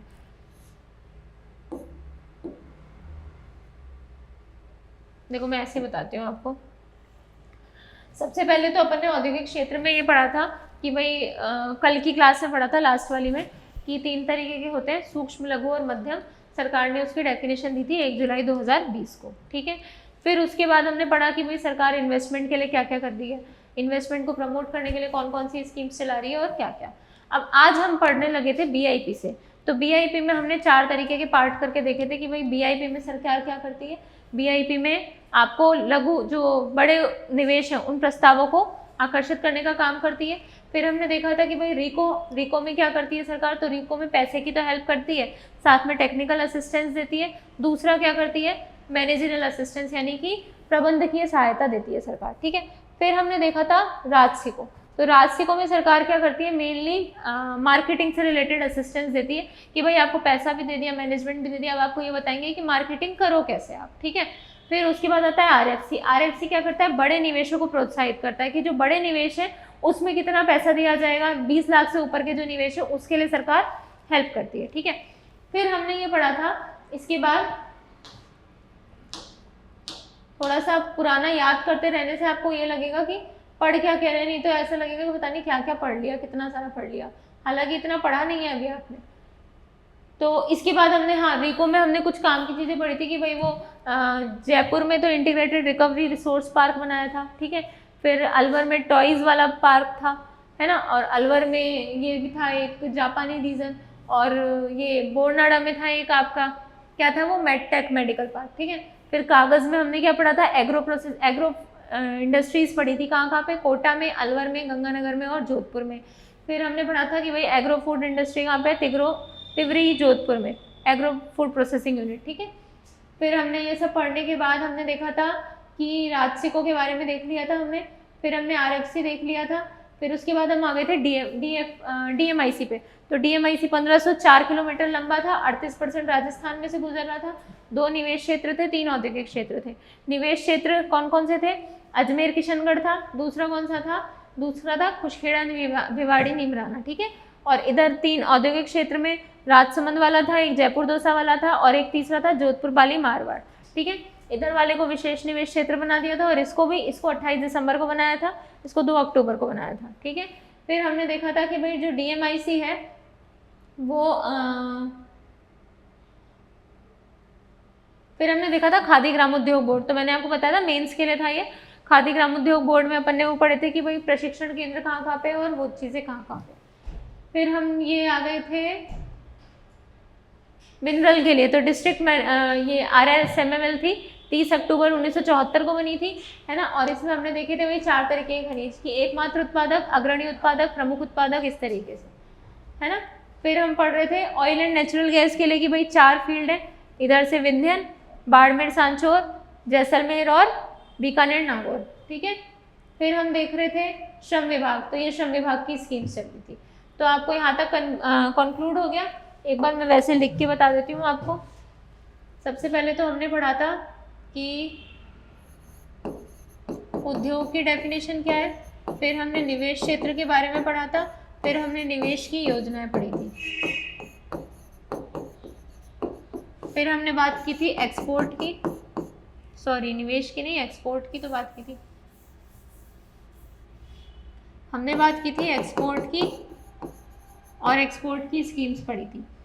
इसके बाद हम आ गए थे कहाँ पे, बीआईपी पे, रीको पे, राजसिको पे और आरएफसी पे, ठीक है। फिर उसके बाद हम आ गए थे खादी ग्रामोद्योग बोर्ड पे, ठीक है। फिर उसके बाद हम आ गए थे किस पे, RSMML। फिर हम आ गए थे ऑयल एंड नेचुरल गैस, फिर हम आ गए श्रम मंत्रालय, ठीक है। तो इस तरीके से हम पढ़ रहे हैं, कंफ्यूज मत होना, इसी सीक्वेंस में आप सोचोगे, याद करोगे तो आपको याद भी हो जाएगा। आगे चलते हैं अपन। हाँ, तो हमने ये स्कीम्स पढ़ी थी श्रम विभाग की। फिर इसके बाद हम पढ़ते हैं राजस्थान कौशल। अब ये श्रम विभाग हो गया। अब हम बात कर रहे हैं भाई स्किल देने के लिए सरकार क्या क्या कर रही है। तो राजस्थान कौशल आजीविका विकास निगम लिमिटेड, RSLDC, इसको क्या बोलते हैं, RSLDC, Rajasthan skill and livelihood development corporation, ठीक है। तो इसके लिए सरकार का उद्देश्य क्या है कि भाई गरीब वर्ग के लोगों के लिए आजीविका को बढ़ाना, लाइवलीहुड दिख रहा है ना आपको, आजीविका बढ़ाने के लिए। और किसके लिए, गरीबों के लिए, क्योंकि अमीर लोग होते हैं उनके पास तो ऑलरेडी स्किल आ जाएगी, वो तो कहीं पे भी जाके पढ़ लेंगे, उनके पास तो पैसे हैं। लेकिन जो गरीब है वो जाके नहीं पढ़ सकता, तो उसके लिए सरकार ये चला रही है। इसमें क्या है कि 8 लाख युवाओं को प्रशिक्षण देने का काम किया जाएगा। 3 तरीके की वो है, राजक्विक, रक्षम और समर्थ। राजक्विक में तो क्या किया जाएगा, रोजगार उन्मुख कौशल दिया जाएगा। सक्षम में क्या किया जाएगा, स्वरोजगार के लिए अवसर बनाए जाएंगे। और समर्थ में क्या किया जाएगा, हाशिए पर मौजूद समुदायों को आत्मनिर्भर बनाना। 3 आपको याद रखने हैं, राजक्विक, समर्थ और सक्षम। कौन कौन से, राजक्विक, समर्थ और सक्षम, ठीक है। तो RSLDC क्या करता है भाई, गरीब लोगों को कौशल देने का काम करता है। कितने परिवारों को करेगा? 8 लाख युवाओं को ट्रेनिंग देगा। 3 प्रोग्राम्स के तहत देगा, राजक्विक, सक्षम और समर्थ। राजक्विक में तो क्या करेगा? स्किल दे देगा एम्प्लॉयमेंट के लिए, ठीक है, रोजगार उन्मुख कौशल के लिए। सक्षम में क्या करेगा? स्वरोजगार के अवसर, सेल्फ रिलायंस बनाएगा, ठीक है। और समर्थ में क्या करेगा कि जो हाशिए पर लोग हैं, हाशिए पर लोग होते हैं ना, जैसे कि गंदी बस्ती के लोग हो गए, या कमजोर लोग हो गए, गरीब लोग हो गए, या जेल से छूटे हुए कैदी हो गए, है ना, और विधवा महिलाएं हो गई। तो इस वाले में देखो सक्षम में तो कौन आएगा? इसमें तो आएंगे विधवा महिला, बच्चे और बूढ़े,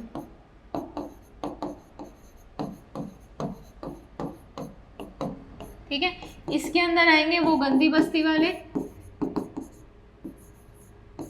जेल से छूटे कैदी, ठीक है, और इस तरीके के लोग होंगे इसके अंदर, ठीक है। तो सक्षम और समर्थ, तो देखो सक्षम तो किसको बनाएंगे? सक्षम बनाएंगे विमेन को। समर्थ किसको बनाएंगे? समर्थ बनाएंगे वो जेल के कैदियों को या गंदी बस्ती वालों को। तो आपको इसको ऐसे याद हो जाएगा ये। उसके बाद आता है मुख्यमंत्री युवा कौशल योजना। मुख्यमंत्री युवा कौशल योजना यानी कि युवाओं को क्या देना है? स्किल देना है, इसके लिए है ये युवा कौशल योजना। तो 7 नवंबर 2019 की ये योजना है। शैक्षणिक महाविद्यालयों में, देखो अभी तक तो ये क्या कर रहे थे कि खुद से चला रहे थे, अब इन्होंने क्या बोला कि भाई क्यों ना हम जो यूनिवर्सिटीज़ हैं, जो कॉलेजेस हैं, उनके करिकुलम में ही इस कौशल को ऐड कर दें, तो वहीं से स्किल सीख के आएगा। अगर बच्चा स्कूल कॉलेज से ही स्किल सीख ले तो उसको बाद में सिखाने की ज़रूरत नहीं है ना। बाद में स्किल को क्यों सिखानी पड़ती? क्योंकि हमें स्कूल कॉलेज में केवल पढ़ाई कराई जाती है, लेकिन आजकल क्या कराया जाता है? एक्स्ट्रा करिकुलर एक्टिविटीज़ भी कराई जाती है। जैसे आपने ये जो नई एजुकेशन पॉलिसी आई है इसमें देखा भी होगा कि इसमें ऐसा है कि भाई आपको जो क्या बोलते हैं इंटर्नशिप कराई जाएगी, आपको छोटे मोटे काम सिखाए जाएंगे, प्लम्बिंग वगैरह की छोटी क्लासेस से।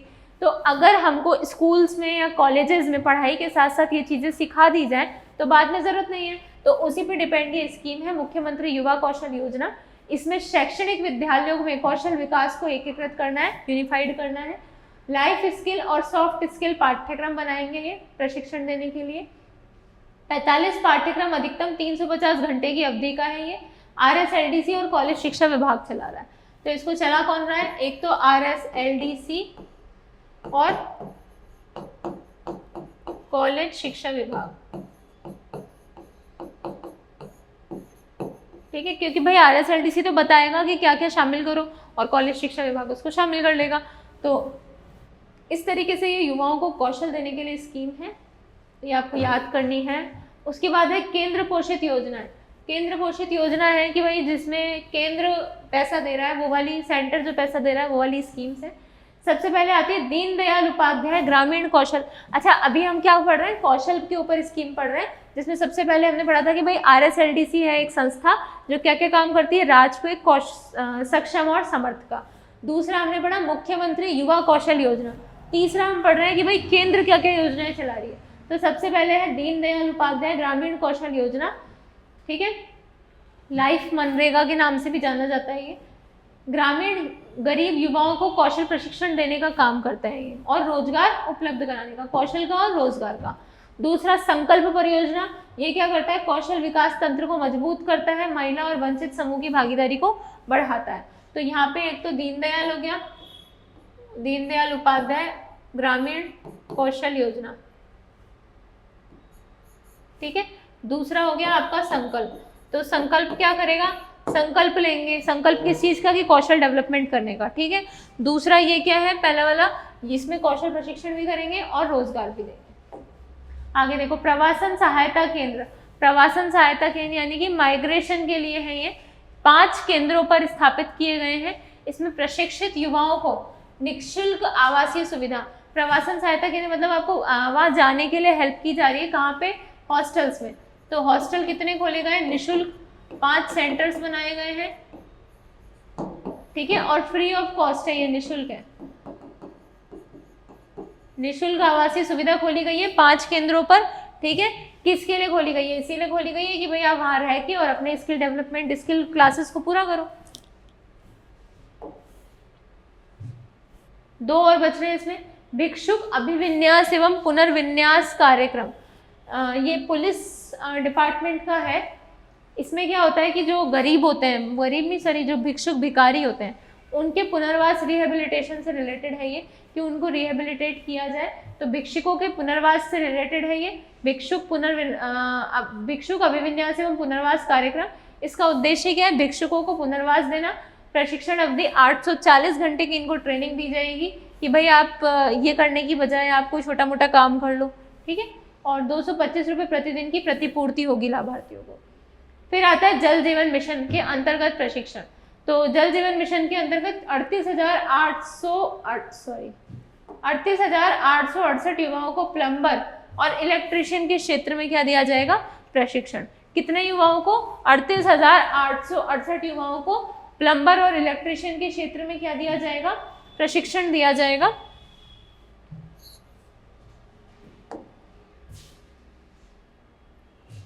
अब आता है राष्ट्रीय, तो एक बार इसको यहां तक कंक्लूड कर लो पहले।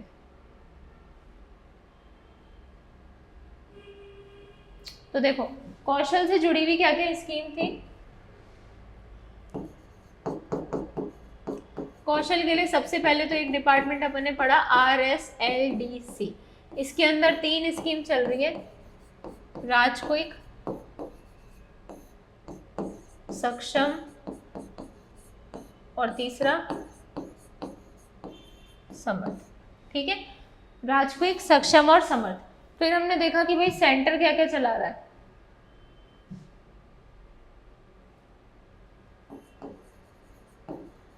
तो सेंटर केंद्र पोषित, तो दीनदयाल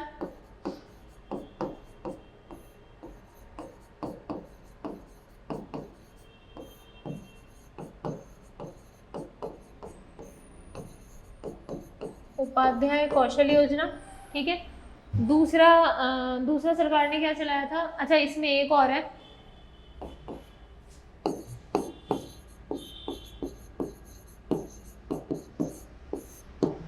मुख्यमंत्री युवा कौशल।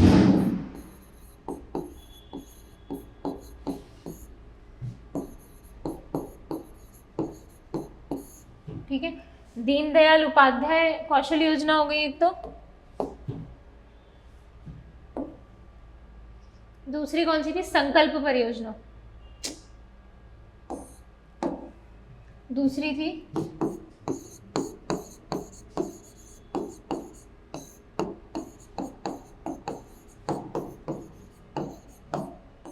ठीक है।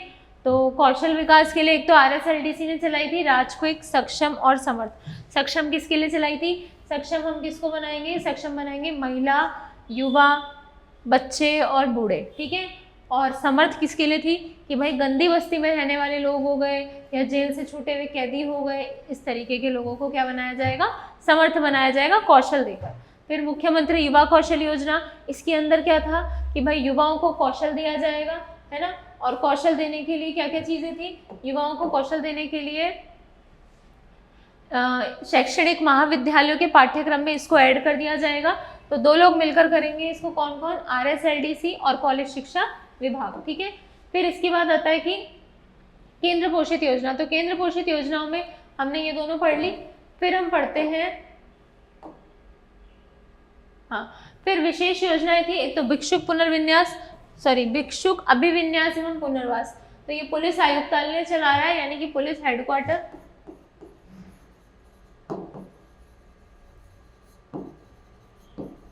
इनकी स्कीम है ये चला रहे हैं इसको। इसमें क्या है? भिक्षुकों का पुनर्विन्यास करने के से रिलेटेड है ये। फिर आगे देखते हैं कि राष्ट्रीय पिछड़ा वर्ग, ये वाला हो गया जल वाला। राष्ट्रीय पिछड़ा वर्ग वित्त और विकास निगम। क्या? राष्ट्रीय पिछड़ा वर्ग वित्त और विकास निगम। तो पिछड़े वर्ग के युवाओं को प्रशिक्षण देने के लिए, ठीक है, और पूर्व शिक्षण का लाभ देने के लिए IM शक्ति योजना चलाई गई है। ये तो दूसरी IM शक्ति। पिछड़ा वर्ग विकास निगम लिमिटेड, ठीक है, ये क्या करेगा? पिछड़े वर्ग के युवाओं को प्रशिक्षण देगा और पूर्व प्रशिक्षण का लाभ देगा। 2 काम करेगा, एक तो ट्रेनिंग दे देगा किसको? जो बैकवर्ड एरिया के जो युवा हैं उनको, और पुराने वाले का लाभ देगा। दूसरी आती है IM शक्ति योजना। तो IM शक्ति योजना, शक्ति विमेंस से रिलेटेड है। तो ये महिला और बालिकाओं के कौशल से रिलेटेड है। तो ये आपको याद होनी चाहिए, इंपॉर्टेंट है ये IM शक्ति। ये किसके लिए है? महिला और बालिका, इनको कौशल से रिलेटेड है। एक इसके लिए सरकार ने आईएम शक्ति निधि भी बनाई थी।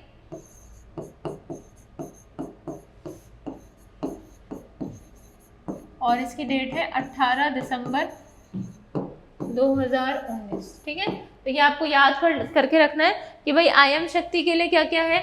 आईएम शक्ति में पिछड़े वर्ग के युवाओं का बालिका और महिलाओं को कौशल विकास दिया जाएगा। और इसके लिए सरकार ने एक आईएम शक्ति निधि भी बना रखी है, फंड भी बना रखा है, जिसका जो डेट है ये है 18 दिसंबर 2019। मैंने आपको पहले भी बताया था कि ये 18 दिसंबर 2019 की बहुत इंपॉर्टेंट डेट है, इसको आप अच्छे से याद करना। सोलर पॉलिसी भी इसी दिन है, विंड पॉलिसी भी इसी दिन है,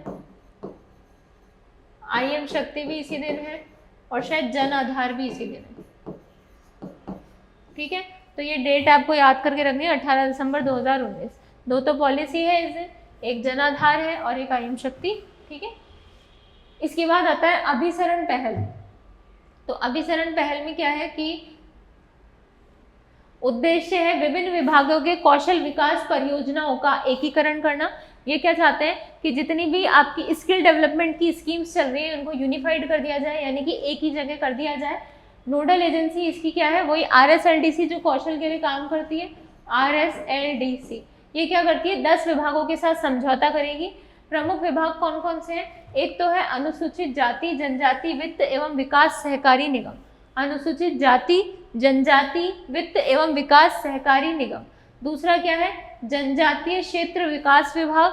तीसरा है अल्पसंख्यक विभाग। ठीक है, चौथा है, बस इसमें ये 3 ही दे रखे हैं कि कौन कौन से मेन 10 से करेगा, और इसमें से 3 मेन है। कौन कौन से, अनुसूचित जाति जनजाति यानी कि SC ST डिपार्टमेंट हो गया, एक जनजातीय क्षेत्र ट्राइबल एरिया डिपार्टमेंट हो गया, और एक अल्पसंख्यक डिपार्टमेंट। ठीक है, फिर आते हैं नवाचार। नवाचार में क्या है, देखो CSR पार्टनरशिप, तो कौशल विकास के कोष में योगदान जुटाना, कॉर्पोरेट कौशल केंद्रों की स्थापना करना। तो देखो अभी तक हम कौशल के बारे में बहुत कुछ पढ़ चुके हैं, तो आपसे क्वेश्चन अगर पूछा जाए 10 नंबर में कि राजस्थान सरकार ने कौशल विकास के लिए क्या क्या प्रयास किए, तो सबसे पहले तो आप लिखोगे कि भाई कौशल विकास करने में RSLDC एक सबसे मुख्य संस्थान है, जिसने 3 तरीके से कौशल चलाने का या कौशल विकास करने का किया है, कोशिश की है। एक तो हो गया राजक्विक, एक हो गया सक्षम, एक हो गया समर्थ। फिर उसमें आप कैटेगराइज कर दोगे कि भाई सक्षम इनके लिए चलिए, समर्थ इनके लिए चलिए, राजक्विक इनके लिए चलिए। ठीक है, एक राजक्विक स्टॉप कुछ ऐसे करके एक पोर्टल भी है जो मैं आपको अगली क्लास में बताऊंगी, देखिए क्या था। फिर आप लिखोगे कि भाई केंद्र के द्वारा भी कुछ सहायता की गई है। कौन कौन सी सहायता की गई है, केंद्र ने एक तो दीनदयाल उपाध्याय कौशल विकास योजना चलाई है। ठीक है, दूसरा सरकार उसने एक संकल्प योजना चलाई है। ठीक है, अच्छा इधर ही आप राज्य में एक ये भी लिख सकते हो, मुख्यमंत्री युवा कौशल योजना। अब उसके बाद आप क्या लिखोगे, उसके बाद आप एक ही लिखोगे, ये वाली स्कीम लिख सकते हो कि भाई सरकार ने एक अभिसरण पहल की है, जिसमें क्या किया जाएगा, विभिन्न विभागों को एकीकृत किया गया। मुख्य रूप से 10 विभागों को किया गया है, जिसमें से 3 कौन कौन से, SC ST वाला है, अल्पसंख्यक वाला है और जनजातीय क्षेत्र वाला है। ठीक है, तो ये सरकार की पहल ही तो हुई। फिर नवाचार, फिर इसका एक अलग से कॉलम बना के लिखोगे कि सरकार ने नवाचार क्या क्या किए। तो नवाचार में सरकार ने क्या क्या किया है, CSR पार्टनरशिप करी है, जिसमें कौशल विकास कोष में योगदान जुटाना, कॉर्पोरेट कौशल केंद्रों की स्थापना करना। ठीक है, उसके बाद रिक्रूट ट्रेन और डिप्लॉय, 3 तरीके से काम करती है सरकार। क्या, रिक्रूट करना यानी कि लेना, फिर उसके बाद उसको ट्रेन कर देना, फिर उसके बाद उसको कहीं पे डिप्लॉय कर देना यानी कि उसको कहीं पे काम पे लगा देना। तो 3 स्टेप्स में काम है। सबसे पहले तो आप रिक्रूट करो यानी किसी बंदे को उठाओ, फिर उसके बाद क्या करो, उसको ट्रेनिंग दो, प्रशिक्षण दो, फिर उसके बाद उसको कहीं पे क्या कर दो, डिप्लॉय कर दो। ठीक है, तो रिक्रूट ट्रेन डिप्लॉय में क्या होता है, उद्योगों के साथ काम करके अभ्यर्थियों को अस्थायी नौकरी और प्रशिक्षण रोजगार प्रदान करना। फिर CETT पर्यटन प्रशिक्षण, उदयपुर में पर्यटन क्षेत्र में प्रशिक्षण के लिए उत्कृष्टता केंद्र खोले गए हैं। देखो एक टूरिज्म ट्रेनिंग भी होती है कि पर्यटन के बारे में प्रशिक्षण की, एक ये काम भी तो होता है। भाई आपने गाइड देखे हैं, तो गाइड क्या करते हैं, गाइड आपको वहाँ के बारे में चीज़ें बताते हैं कि भाई यहाँ पे ये है, यहाँ पे ये है। तो अगर आपने किसी व्यक्ति को ऐसे ट्रेनिंग ही दे दी कि वो गाइड का ही काम कर ले, तो वो भी तो एक तरीके का कौशल हो गया, वो अपनी आजीविका कमा सकता है, वो स्वरोजगार कमा सकता है। तो CETT का मतलब हो गया कि भाई ये ट्रेनिंग दे देंगे किसके लिए, टूरिज्म के लिए, और ये कहाँ पे चलाया गया? उदयपुर में चलाया गया। ठीक है, तो 3 नवाचार कर दिए। पहला तो हो गया CSR पार्टनरशिप,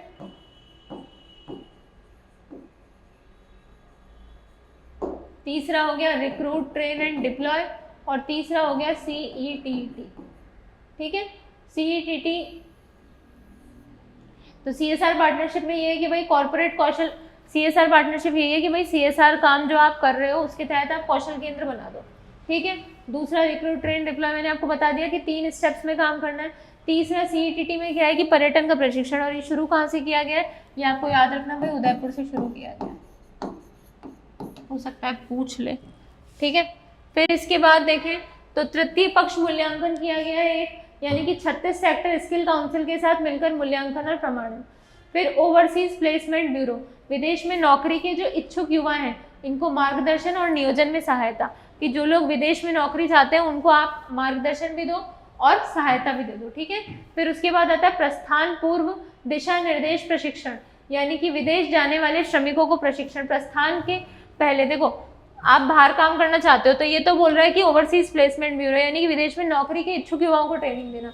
ये कह रहा है कि बस अब जाने ही वाले हैं, तो प्रस्थान से पहले क्या? तो प्रस्थान से पहले भी उनको ट्रेनिंग दी जाएगी। फिर उसके बाद जेल कैदियों और दिव्यांगों को प्रशिक्षण, तो जेल कैदियों को भी दिया जाएगा। अभी जेल कैदियों के लिए क्या चलाया था? समर्थ चलाया था, है ना। फिर आता है विश्व युवा कौशल दिवस, तो विश्व युवा कौशल दिवस मनाया जाता है 15 जुलाई को। स्किल आइकन और एम्बेसडर को सम्मानित किया जाता है इस दिन। ठीक है, फिर skill icon of the month, उत्कृष्ट प्रशिक्षित युवाओं को सम्मानित करने की पहल है, कि जो भी युवा हैं, उत्कृष्ट युवा हैं जो स्किल में आगे हैं, उनको सम्मानित किया जाएगा ताकि उनको और बढ़ावा मिले। फिर जिला स्तरीय कौशल एवं आजीविका विकास समिति, जिले में कौशल विकास की निगरानी करने के लिए समिति का गठन किया गया है। ठीक है, तो ये यहाँ तक होते हैं। एक बार इसको वापस देखो, तो CSR पार्टनरशिप थी, किसके लिए थी? कि कौशल विकास कोष में योगदान देने के लिए। और ये सब तो छोड़ो, आप तो ये देखो कि CSR किसके लिए था? CSR था कि भाई आप जो है ना अपना CSR का पैसा इन्वेस्ट करते हो वो आप यहाँ पे कर लो। दूसरा रिक्रूट ट्रेन डिप्लॉय वाला हो गया, तीसरा CETT उदयपुर में हो गया। ठीक है, तो एक तो हो गया आपका CSR वाला, फिर रिक्रूट ट्रेन डिप्लॉय हो गया, फिर CETT हो गया, यानी कि उदयपुर में प्रशिक्षण, कौन सा? टूरिज्म प्रशिक्षण। फिर तृतीय पक्ष मूल्यांकन, यानी कि थर्ड पार्टी सुपरविजन, तो third party supervision skill council के साथ होगा। फिर ओवरसीज प्लेसमेंट ब्यूरो, इतना याद नहीं करना, थोड़ा बहुत पता होना चाहिए बस आपको कि ये दोनों कर सकते हो। देखो, ओवरसीज प्लेसमेंट ब्यूरो की जो नौकरी के इच्छुक युवा हैं उनको मार्गदर्शन नियोजन देना, और प्रस्थान पूर्व भी दिशा निर्देश देना। एक ये याद कर सकते हो कि भाई जेल कैदियों को प्रशिक्षण दिया जाएगा। ठीक है, तो भाई जो हमारा 4th चैप्टर था वो लगभग कंप्लीट हो गया है। थोड़ा बहुत चीज़ें अगर बची होंगी तो मैं आपको इसको नेक्स्ट क्लास में कवर करवा दूंगी, पर यहाँ तक जो 4th चैप्टर था वो पूरी तरीके से कवर हो गया है, जिसमें हमने काफ़ी चीज़ें पढ़ ली हैं। जैसे सबसे पहले हमने डेफिनेशंस वगैरह पढ़ी थी, फिर देखा था कि सरकार ने MSME के बारे में क्या बताया, फिर हमने देखा कि एक्सपोर्ट में हमारा क्या योगदान है, एक्सपोर्ट की क्या क्या स्कीम्स हैं, फिर हमने देखा कि भाई घरेलू लेवल पे सरकार ने क्या क्या संस्थाएं खोल रखी हैं, जैसे BIP, RICO, RAJCO, RFC, इस तरीके से। और फिर हमने इसके बाद पढ़ा कि सरकार माइनिंग में सरकार का या हमारे राजस्थान का इंडिया में क्या रोल है, क्या इंपॉर्टेंस है, वो हमने देखा। फिर हम आ गए थे खादी ग्रामोद्योग बोर्ड पे। फिर हम इसके बाद कौशल से रिलेटेड स्कीम्स देख रहे हैं कि राज्य सरकार ने क्या किया, राज्य सरकार के बाद सेंट्रल गवर्नमेंट ने क्या किया। फिर हमने देखा कि भाई हमने इसमें नवाचार क्या क्या किए। ठीक है, तो ये क्वेश्चन आपको तैयार करना है कि राजस्थान का कौशल विकास में योगदान।